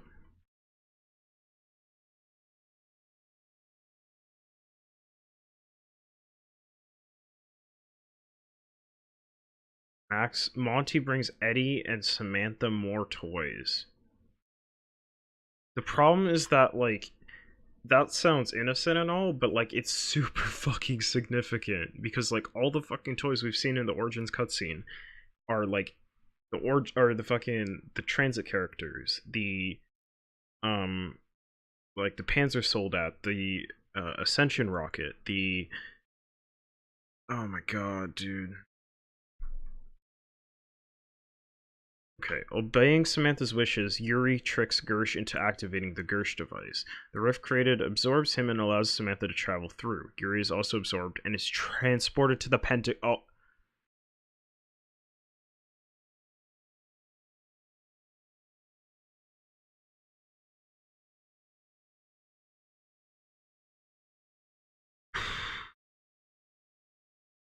Ultimus arrives at the Soviet Cosmodrome and free Gersh from the Casimir mechanism. Richthofen recovers his diary and learns that they need the Vil device from the Siberian facility for his plan.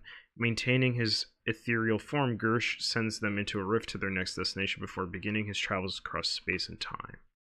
So that's Ascension, 1963.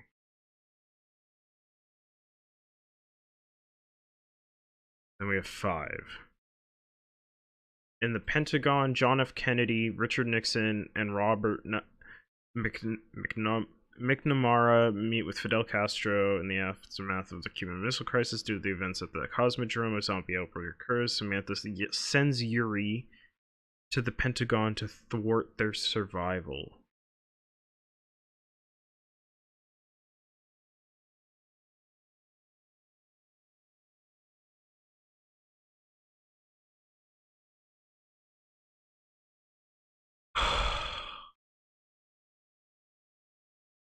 Wow. Yuri is the Pentagon.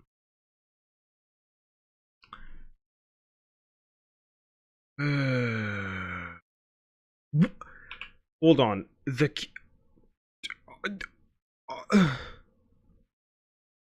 Dude, there's so much going on. Hold on.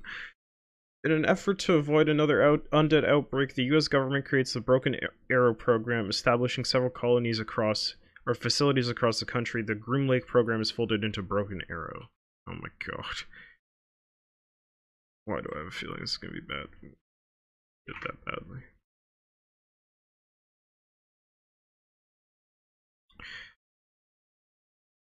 Broken Arrow receives a shard of Element 115 from Division 9. Russman begins work at Broken Arrow. Over the course of his employment, his extensive exposure to Element 115 leads to significant memory loss.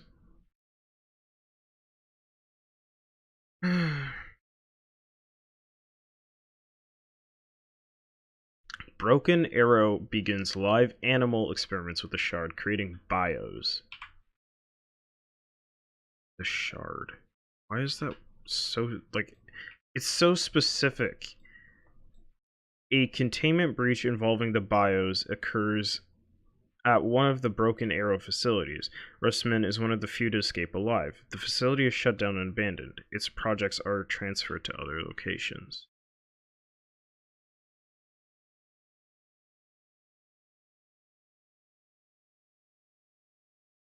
Victus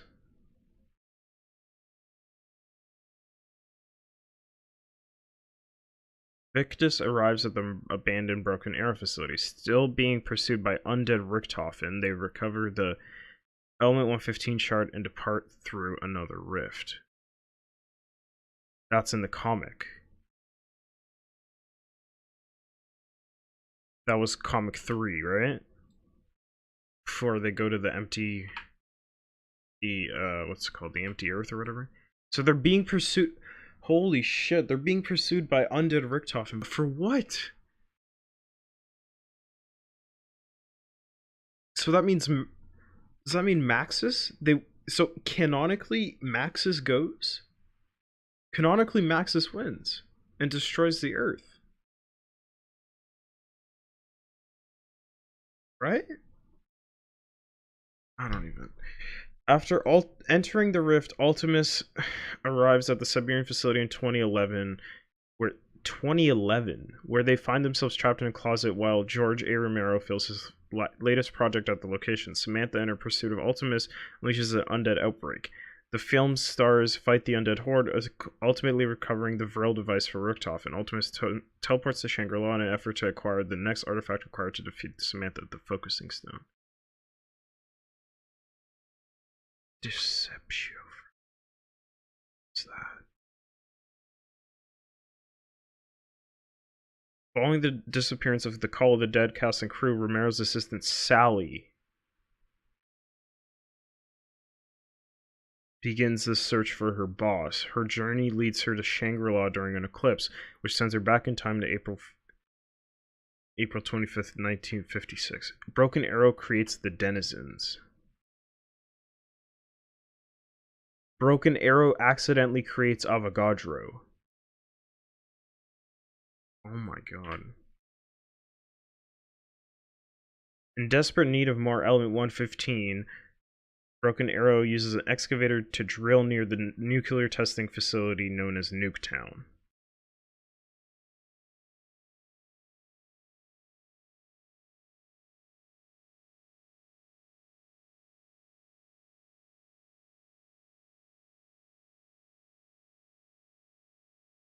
Wait!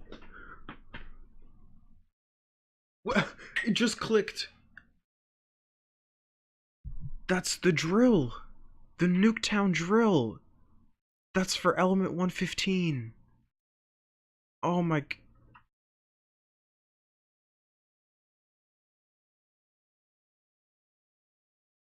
Hold on. Okay.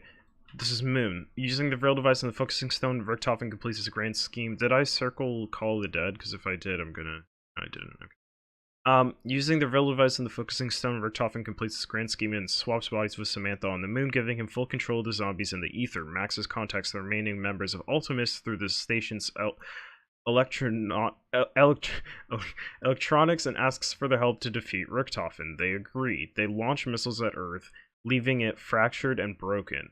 They sever Richtofen's connection with the ether, but he maintains control over the zombies. Once Maxis controls the ether, in 2035, he returns to the Moon and plucks Samantha from Richtofen's body in order to join him in Agartha. This is important because of the fact that he... So Maxis does okay, so that confirms it. Maxis canonically does... The transit crew sides with Maxis. They don't side with Stuhlinger. Or with Richtofen, sorry, not Stuhlinger. They side with Maxis. A nuclear bomb explodes outside of Nuketown as a result of Broken Arrow's drilling. CIA and CDC operatives arrive to find an undead outbreak already in progress. One of the missiles from the Moon hits Nuketown, killing all on sight, except for Marlton Johnson, who survives by hiding in the bunker. Okay, so that's confirmed that as well. Oh my god, this is so amazing, dude. I've been waiting years for this moment. Years. The Earth fracturing triggers further temporal rifts, teleporting an 1800s American Western town underneath a mining facility in Angola. Arthur is now pulled through the rift in 1518, or is that 13? 1318, arriving in the new buried town.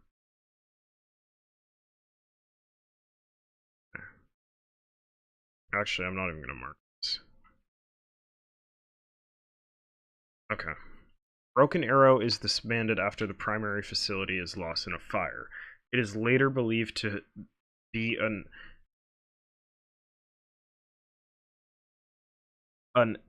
what?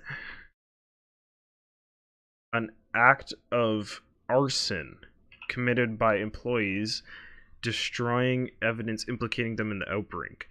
Russman, his mind broken, over 40 years of exposure to Element 115, begins to wander the Earth. In a distress call, former CDC Assistant Director George Barkley reveals that the infection contaminants may have gone airborne, or have gone airborne.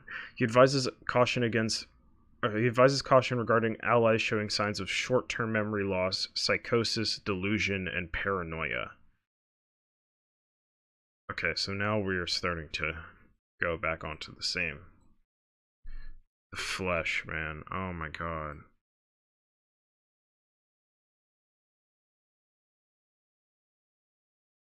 So Stuhlinger joins the flesh.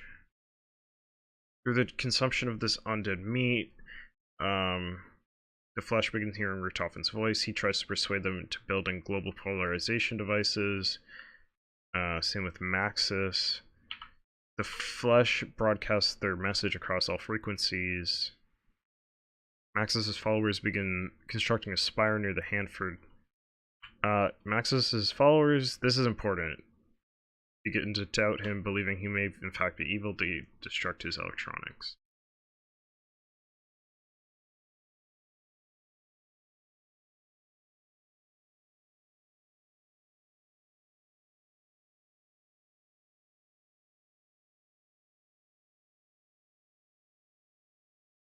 Dude, it's overwhelming amounts of information. It's like, to not get any answers for years, and then just everything is just put in one photo.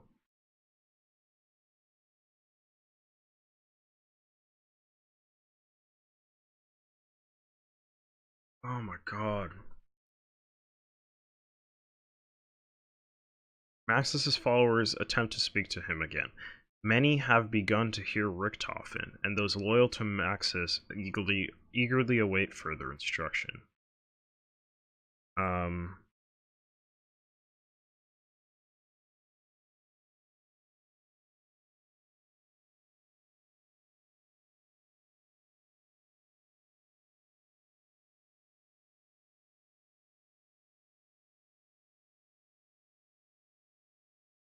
This is actually important now that I did it again. Very interesting that they would do such a thing. Stuhlinger bumps into Russman, who has stolen a bus from an abandoned Broken Arrow facility. Stuhlinger and Russman run into Marlton and Misty.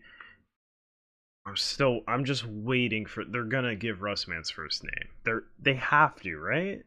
Unless he's important in the next game. If they don't give his name in this, then he's important in the next game.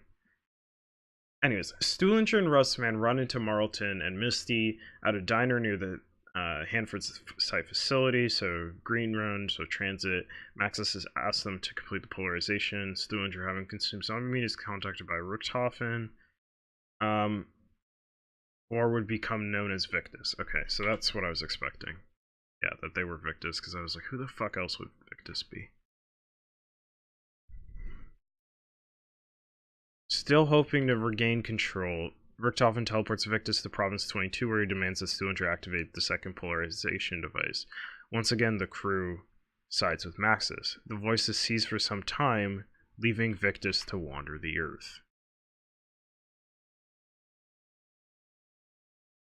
I love the fact that they didn't just ignore Buried. It's so, like... Alright, Victus arrived at an old western town now located beneath a mining facility in Angola. They discover Arthur in a jail cell. He assists them on their journey. The voices of Maxis and Richthofen return. They activate the final... Oh, dude, no, I want to play Buried. They activate the final polarization device in Maxis' favor. Now corrupted by the dark ether, he reveals his true intentions to Victus and punishes Richthofen for trapping his soul in a zombie. Drawn into Agartha by her father, Samantha witnesses the evil that has corrupted him. When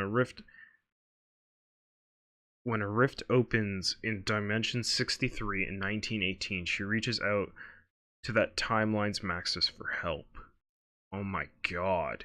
So Timeline 63 is the 2.0s. Black Ops 3. Richthofen instructs undead Richthofen to pursue Victus and recover their blood vials.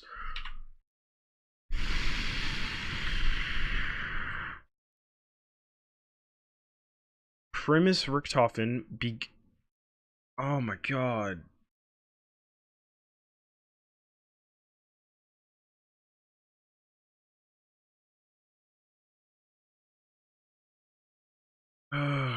Primus Richthofen begins to manipulate Stuhlinger, opening a rift for Victus to begin their new journey. Pursued by undead Richthofen and an army of the undead, Victus enters the rift. Then it ends. There's a thing.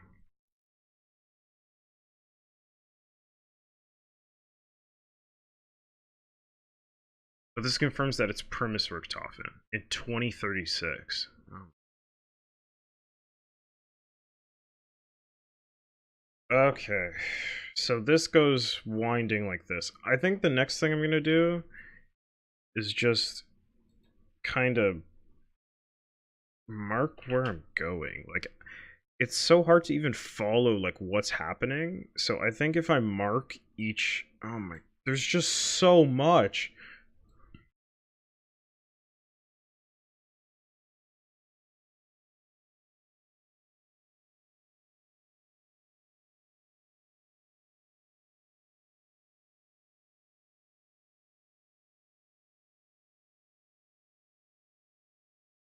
I think if I color code each, that's what I'm gonna do. I'm gonna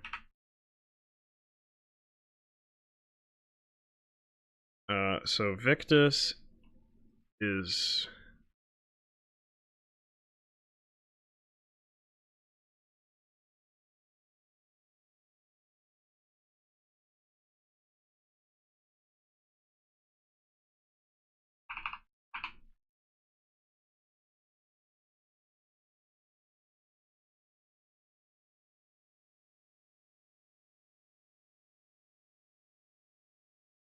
what I give up.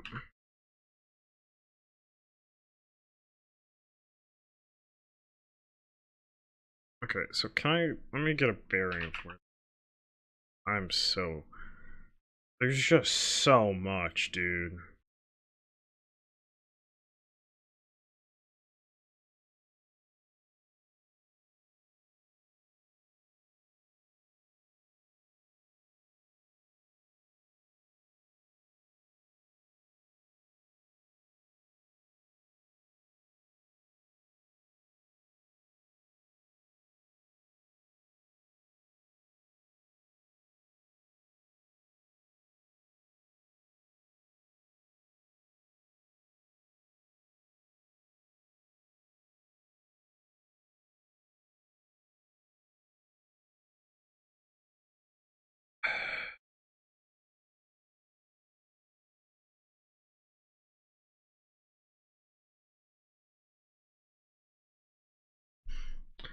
It's actually so weird to see that. I guess we can tackle this area here, but it's so weird to see that, or maybe here. I think we're gonna do here. Um, it's so weird to see that. One, why the fuck is Richthofen there by himself? And two, why? It's weird to see that the transit crew is actually more important to the storyline than Mob of the Dead. Like, we would have never thought that, but like, it seems like canonically so much more important. Like they're actually going to carry them, because like I said, I was like, if they were done with the transit crew, they would give Russ Man's name. But they haven't, so it's pretty clear what they're doing. Okay.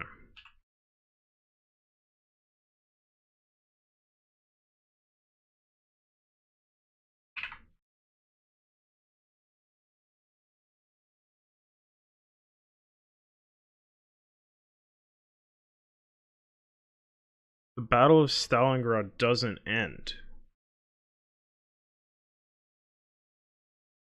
Working with Maxis at the Kino facility, Sophia reveals she was attacked by Subject 26. Yeah, we know this from the radios. Having learned Sophia was attacked by Subject, Max kills her and transfers her brain into the machine. Sophia is transferred to Stalingrad hold on. I'm kind of curious as to...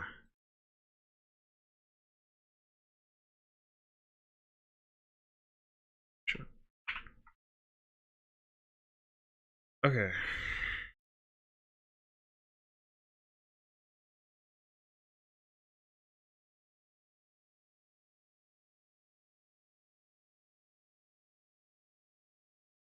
So it starts here, and we'll just read in a circle, I guess. Dr. Groff takes control of Group 9 through 5 in Richthofen's absence, not realizing his fate at the hands of Primus. In the wake of haunted dreams and rumors that Samantha may be roaming Griffin Station, Groff worries the MPD may be corrupting the facility. Recovering the Dempsey subject from the rocket bound for the moon, Richthofen secures his soul and reveals to Primus his intentions to set things right. Primus destroys Griffin Station and the moon.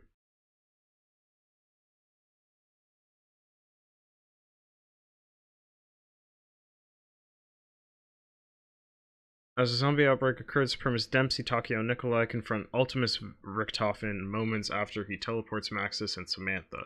As they try to reason with him to wake their counterparts, Primus Richthofen arrives through the teleporter and kills his ultimate self, triggering fractures across space-time. As Primus fights the undead, Group 95 secures the Dempsey subject and transport him to Dreisendracht. Primus pursues them in a German jet.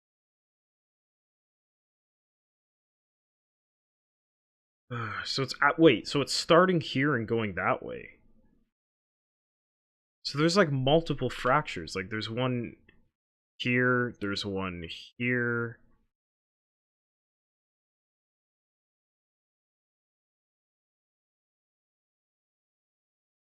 Dude. Overrun by the undead. Rising Sun facility is lost. Division 9 begins construction of the island facility. With construction complete, Division 9 continue their projects at the... Okay, Takeo's dispatched, blah blah blah. Division 9 expands to use prisoners of war. Division 9 staff, arachnids, and mystical beasts? The hell are those?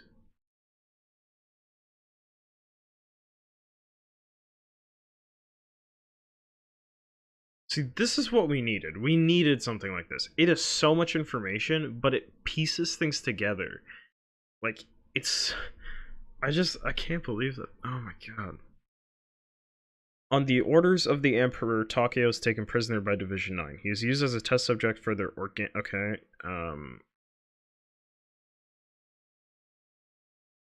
Cornelia attempts to send a transmission to Peter McCain, telling him to rendezvous. Oh jeez, where did I... Okay, Primus secures Takeo's soul. So this is Zetsubo. Primus secures Takeo's soul after they help him commit seppuku. Richthofen takes the crew to Dimension 63 to collect their blood for the insurance policy. Dimension 63. That's Mob. It has to be. That's Mob. That's Mob.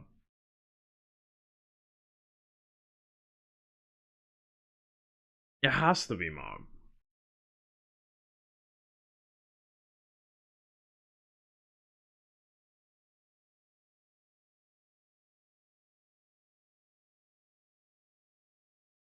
Okay, Groff. So now we're gonna get into Gorod Krovi, probably. Peter McCain makes his... Okay, so we already... No, I'm not even going to circle that. We already knew that. That's in the intro cutscene of Gorod Krovi. Groff confirms that Division 9 has completed the resurrection of the ancient beast for the battle on the Eastern Front. Reports suggest that the specimens are still explicitly dangerous, but the Germans' stalemate on the Eastern Front with the Russians will soon come to the end, thanks to their involvement. So that's the dragons. The Russians use stolen Group 9 through 5 research to create the Russian Gigant, Mangler, and the Raygun Mark III. The Battle of Stalingrad doesn't end thanks to the technological advancements on both sides. World War II continues indefinitely.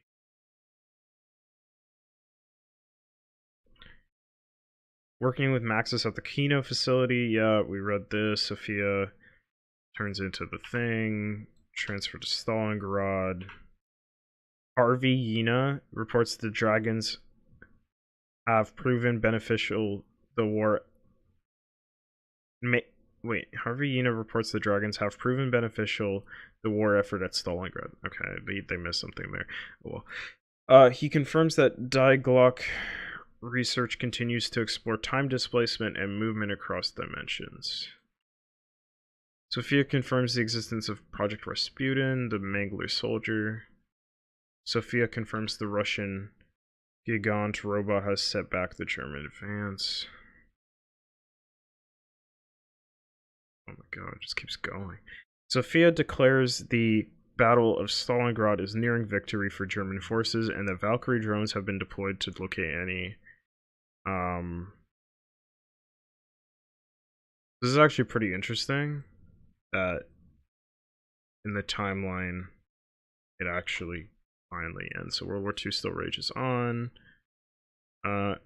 Drifting through space and time in his ethereal form, Gersh arrives in the fracture. Primus arrives, frees Sophia, and oh, so this is Gorak Krovi. It's very small. I don't know why. Primus arrives, frees Sophia, and acquires Nikolai's soul. Richthofen teleports the souls of Dempsey, Takeo, Nikolai to Maxis at the house. Monty announces his existence to Primus for the first time. While traveling to Shangri-La, Brock and Gary's plane crashes in the mountains as a result of a freak atmospheric event, another side effect of the temporal rifts created by Primus while traveling to Gorod Krovi. These T's aren't... No. These T's aren't fucking a mistake, dude. Like, they're there for a reason.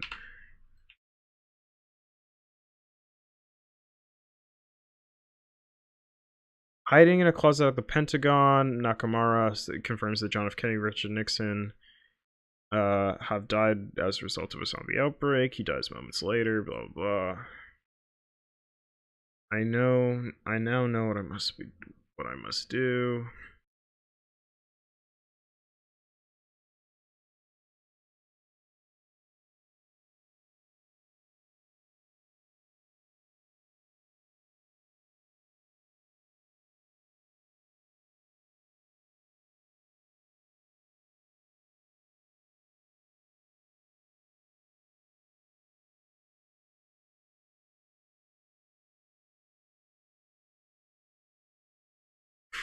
Fragility of memory. Maxis notes that teleportation travel between on the mind. He fears that the confusion could lead to the collapse of reality itself.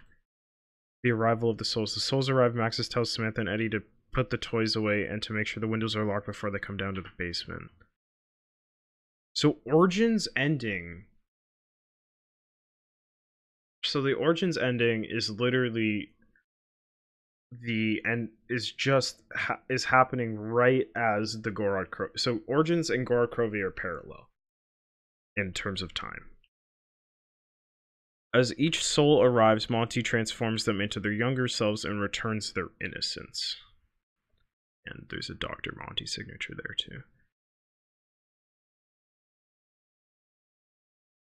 Now soulless, Primus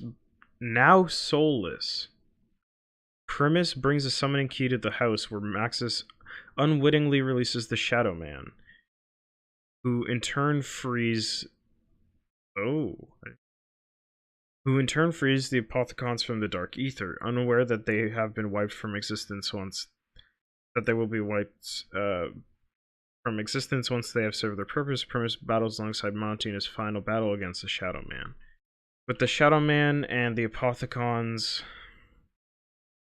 vanquished, Monty discovers that Primus have consumed the blood of the souls from dimensions that no longer exist. The paradox must be resolved. So there's a cliffhanger for the next game.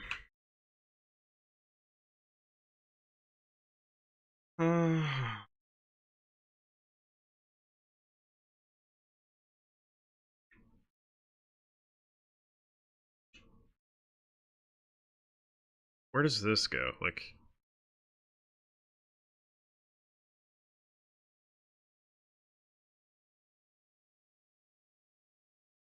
I can just...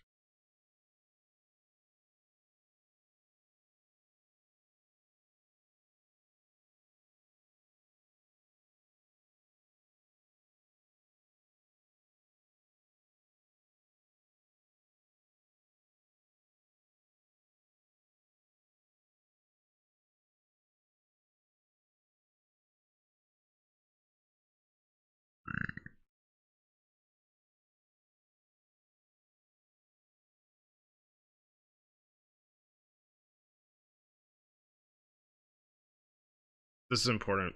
The first arrival with Dr. Monty's help, the Maxis drone arrives at the house in Agartha. Despite the absence of a soul, Monty recreates a physical manifestation for his So Dimension 63. Dude, I don't even know anymore, bro. Where does this go? First transference device. The keepers master the ability to travel between dimensions. Okay, we knew that. Some keepers begin to experiment with the dark ether, which corrupts and corrodes their souls. Among them is the Shadow Man. The Ether Pyramid. The corrupted keepers create the Ether Pyramid, a device capable of absolute power. A schism forms between them and the keepers, untainted by the dark ether. The War of Agartha begins. War breaks out among the corrupted and uncorrupted keepers. No date.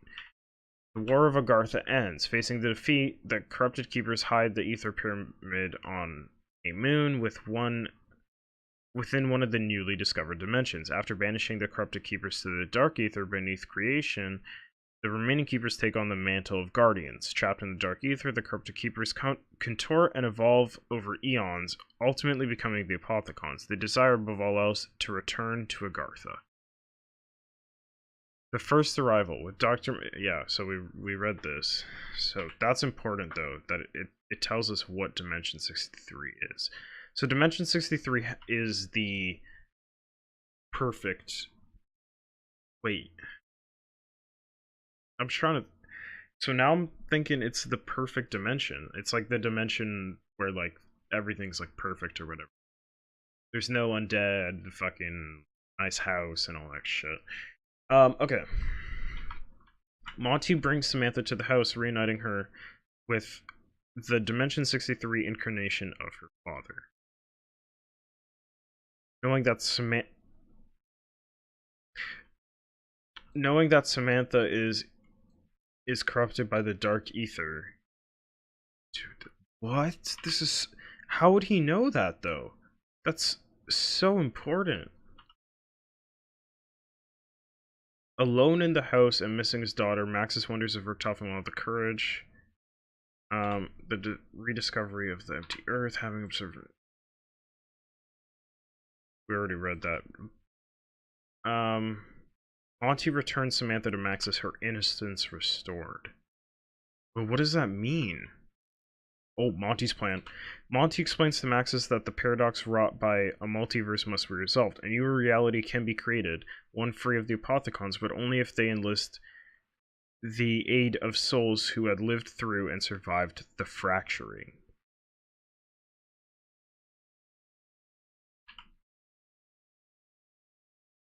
The Chronorium secured. Among the artifacts that Maxis collected in Zero Base is an ancient book known as the Chronorium, a complete chronicle of the entire history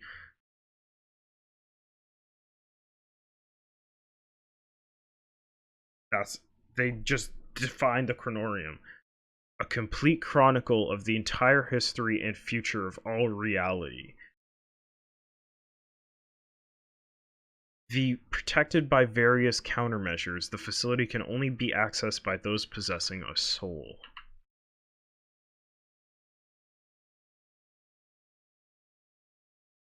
Shit. That was a stroke.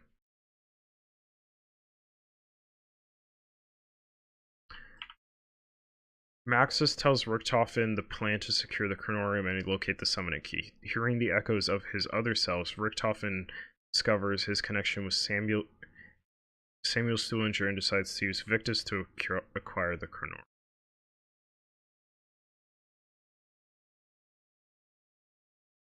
Hearing the echoes of his other selves.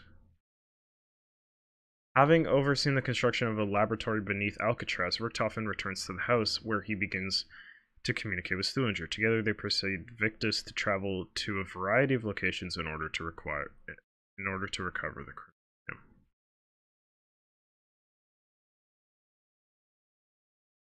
Still can't believe the Chronorium is everything in all.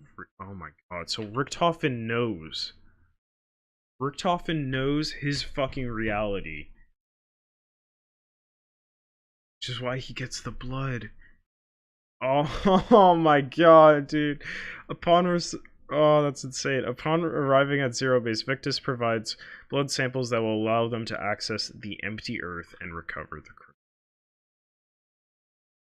So that's where they get the blood vials. But that was in the most recent comic. Richtofen collects the Victus blood samples from undead Richtofen. Richtofen collects Eddie's innocent soul from Dimension 2210.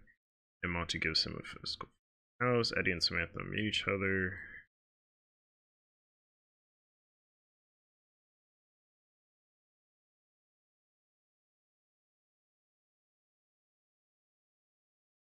It's revelations, huh? Okay.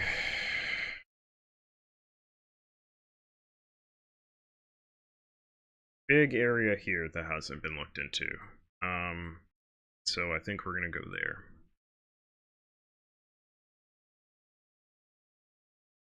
And then I guess that too, and then we're gonna be done. I guess. I mean, it's crazy to think that I've literally read just about everything. Oh geez, that's way too much. How was I reading at that fucking...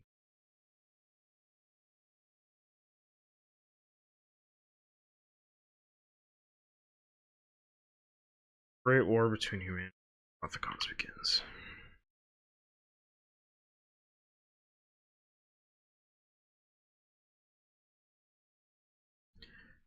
So the Keepers, before they seemingly disappear from his third premise, instructs the Wolf King to begin building Dries and Truck. Pablo begins... in northern France, a tomb is constructed to honor the fallen soldiers of the Great War. Within it, the statues of Primus are constructed to symbolize the hope that if one day a great evil falls upon mankind... Dude, the fact that, like... Oh my god, the Samantha... Oh, dude... The battlefields of the Great War didn't mean World War I. Edward Richtofen's parents die. Takeo Misaki fights in the Battle of Mukden. Why do I feel like this is going to be important?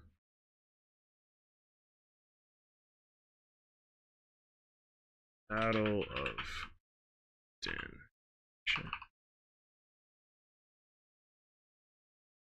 What is this? The Battle of Mukden is one of the largest land battles to be fought before World War I and the last and most decisive major land battle of the Russo-Japanese War. Was fought from February 20th to March 10th, 1905 between Japan and Russia. The city is now called Shenyang, the capital of the Liaoning province of China.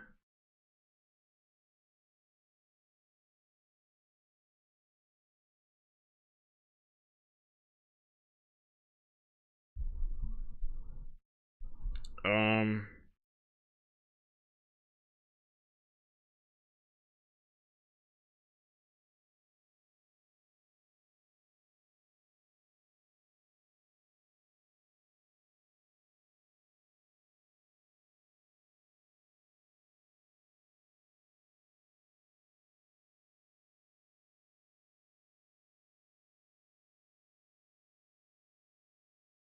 okay.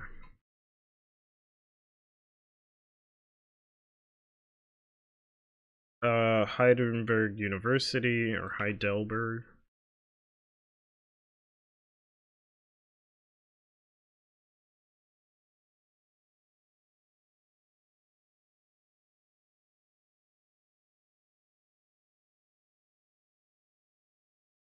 Using information gathered from published journal, where they discover a series of underground tombs. Group 935 discovers what to be the entrance. They struggle to gain access. Unable to access the main chamber, soldiers listen to a gramophone to alleviate their frustration. While listening to a recording of La Source Noire, the entrance to the main chamber unexpectedly opens. The camp's exposure to element 150. So that's the song. Hold on. La Source Noire.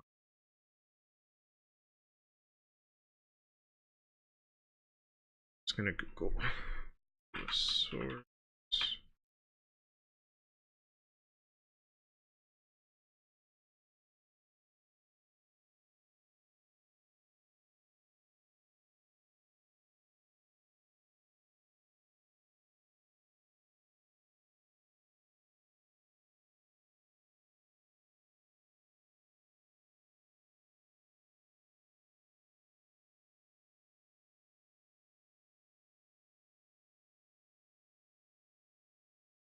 Hey guys, and welcome back to my channel. I am Mr. Joe Trocious, and today I'm going to be talking about a few The fuck storyline is things and this? something that I feel might help figure out what to do with the noir film effect and what it might actually be used for, or if it means anything at all. So I'm going to get right to the point. I do not think the noir effect is as clear, cut, and dry as everyone tries to pass it off to be. I don't think it's just some hokey film effect. I'm just trying to.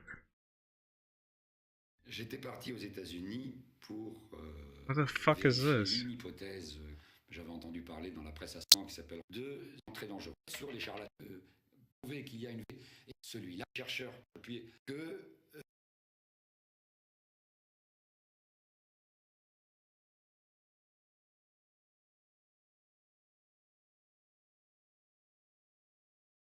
Um.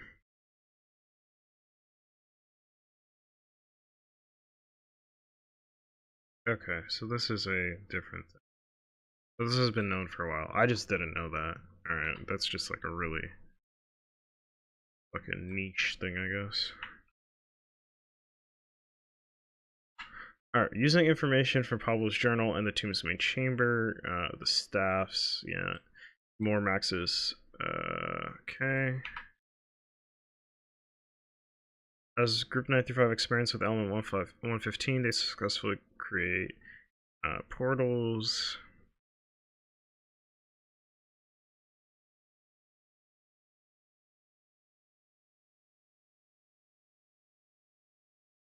An ancient box. Okay. Following the installation of Element 115, power generators report surface recording.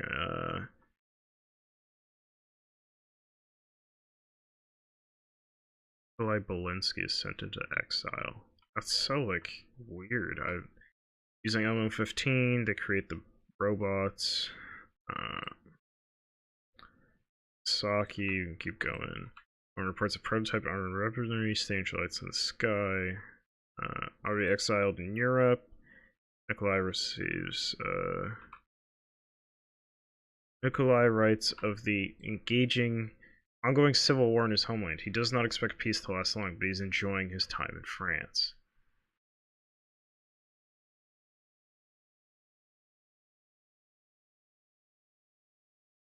Wait. Nikolai writes of the ongoing civil war in his homeland. He does not expect peace to last long, but is he enjoying his time in France? The is and he are like so important. If it was he is enjoying his time in France, that's so different to but is he? Oh my god, okay.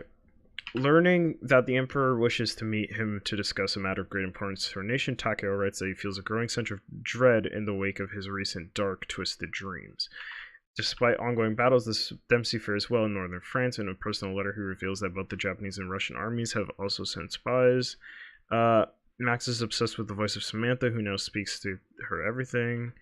Okay, believing that his mentor has been affected by Element 115 like the others.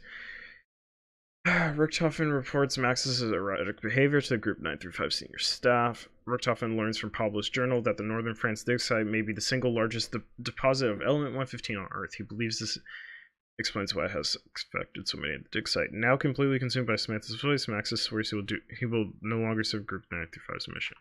Oh shit, here's the urgent. Element 115 awakens the undead knights from the Great War and quickly consumes the camp. Maxis is rendered catatonic by the element. Richthofen removes his brain before he turns. Dempsey, Nikolai, and Takeo unite with Richthofen on the battlefield and help free Samantha from her imprisonment in Angartha. Permis has been reunited. Samantha sends Permis to their next destination. Maxis' brain arrives in Agartha, and Dr. Monty decides to step in. Monty brings Maxis' brain to the house and wipes the Maxis corrupted by dark ether from existence. So that just completely retcons the entire ending of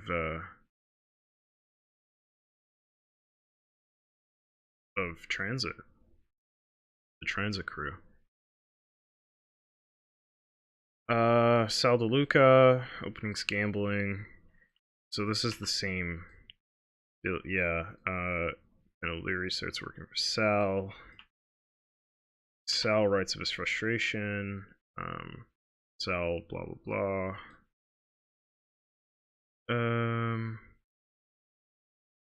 Alex up in the hospital.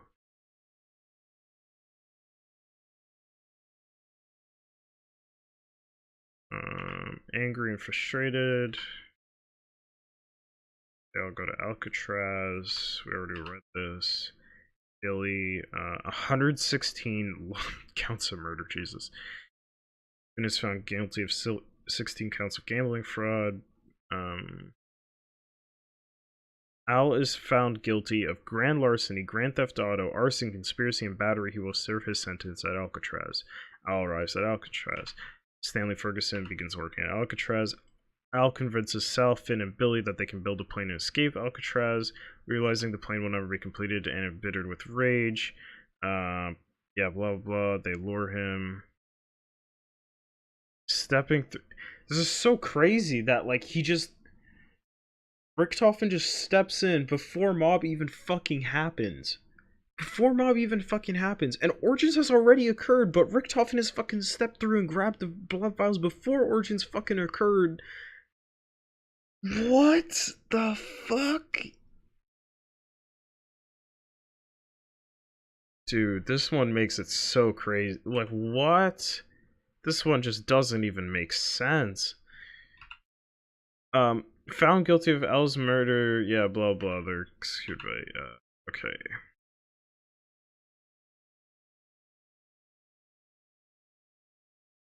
The lab at Alcatraz. Oh, jeez. Ferguson, blah blah. Richtofen returns to the lab under Alcatraz, where he meets Victus. Arriving from the empty Earth with the Chronorium, upon reading the Chronorium, Richtofen discovers numerous timelines documenting their fates and learns about the blood vials. He would later write on the page, "I know now what."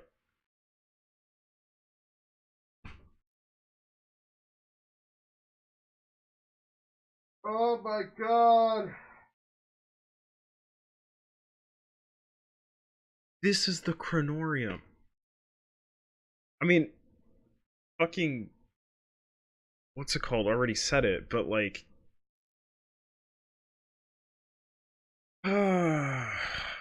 Dude, he could have. Oh my god. Okay. He would later write on the page, I know now what I must do. Richtofen enters a rift to acquire the blood of Sal and Finn. After delivering the blood to his younger self, and recovering the blood vials belonging to Victus, he returns. Victus is placed on ice to be kept safe until they are needed next. Oh my god. Primus arrives to collect the Victus blood samples from Richtofen. God, it's just so much. Following Primus's departure, Richtofen learns the location of the summon key and travels to his next destination. Ferguson leaves employment at Alcatraz. Posing as Mr. Rapt. The Shadow Man hires the reporter to recover.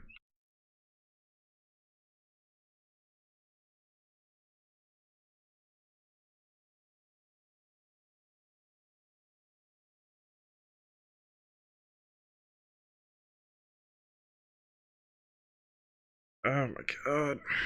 Okay. Posing as Mr. Rapt, the Shadow Man hires the reporter to recover artifacts from the South Pacific and Russia. The reporter recovers the artifacts from South Pacific and Russia. Among them is the summoning key. As per Mr. Rapp's request, the reporter speaks to Stanley Ferguson, a retired guard from Alcatraz. Stanley gives a detailed account of the deaths of blah blah. At Mr. Rapp's request, the reporter arrives in Mark City, taking in its sights, sounds, and smells. Meteor shower rains over Mark City. The reporter notes strange mold now growing all over the city. He also notes people are getting sick and acting delirious. A fruit vendor tells the reporter about the ancient order of the Keepers and how they're the only ones holding back the forces of the apocalypse. He talks about people hearing chanting from beneath the city. The fruit vendor? Are you fucking serious? The guy who sells you the fucking L car? Or, well, he's not a guy, but that's where the L car is. The reporter sends Mr. Rapt a telegram for all the Shadows of Evil characters. Aware of the Shadowman's actions, Monty writes to the reporter, warning him not to give the summoning key to anyone. Jessica Rose learns a photographer is in possession of compromising photos of her. Pretending to be a company executive, Shadowman's...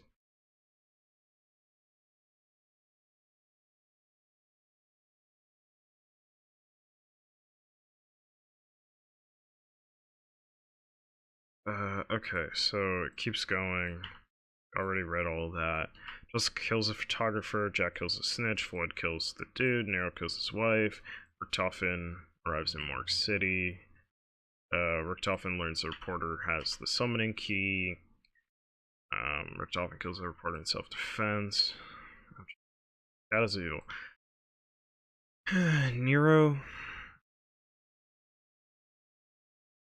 Nero, Jack, Floyd, and Jessica are knocked unconscious at the Black Lace Burlesque Club. They wake up twisted Virgin Morgue City, told they can atone for their sins by the Shadowman. Art Floor tricked into performing rituals, sacrifices her producer, partner, promoter, and his lawyer. Completing the required rituals, they are given access to Dimension 63, realizing they've been duped. The four work together with the Keepers to defeat the Shadowman. They trap him in the summoning key, but before they can hand it over to the Keepers, Prince Richtofen arrives and seals the key. Richtofen travels to Dimension 220 or 2210 to secure the innocent Richtofen soul. He delivers the soul to the house. From within the summoning key, the Shadowman states, "I'll be seeing you." And the Apothecons destroy 63. I don't even know, like...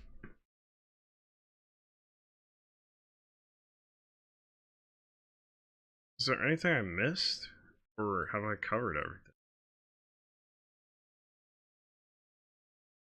Oh my god.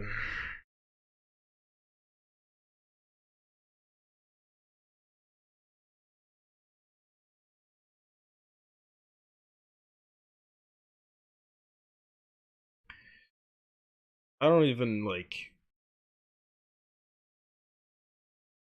I really don't even know what to say, to be honest. I'm gonna go through this later and kind of comprise my thoughts, but like... This is incredible. I never thought we'd get something like this. I think this is probably the...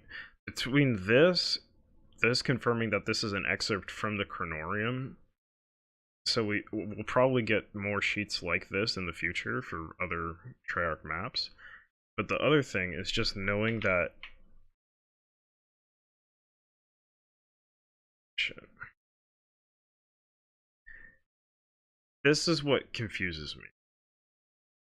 You have ulterior motives between... Shit. Between Primus, Ultimus, Victus, and Richtofen. Primus is one thing, right? But Primus Richtofen isn't... Oh my god. Ultimus is BO1, so we'll write B... God, that's a P. E-O... And then this is E. E2. And then Richtofen is question mark.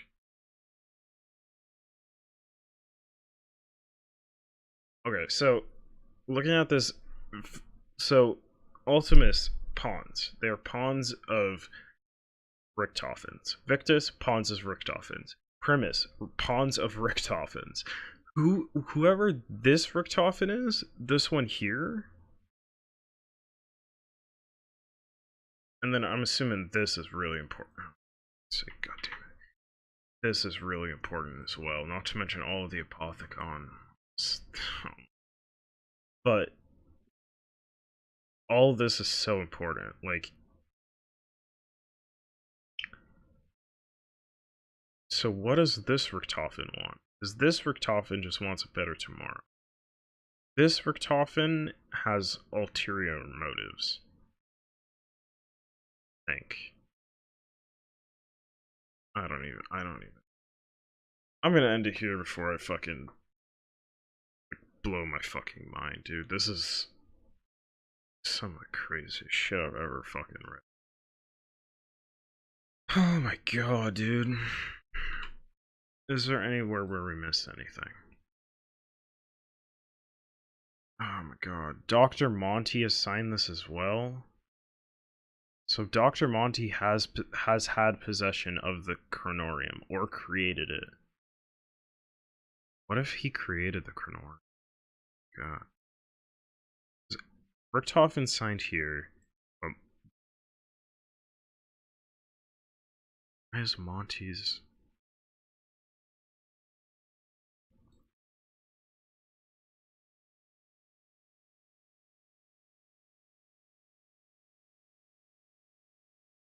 I don't even... Thanks for watching, guys. See you later.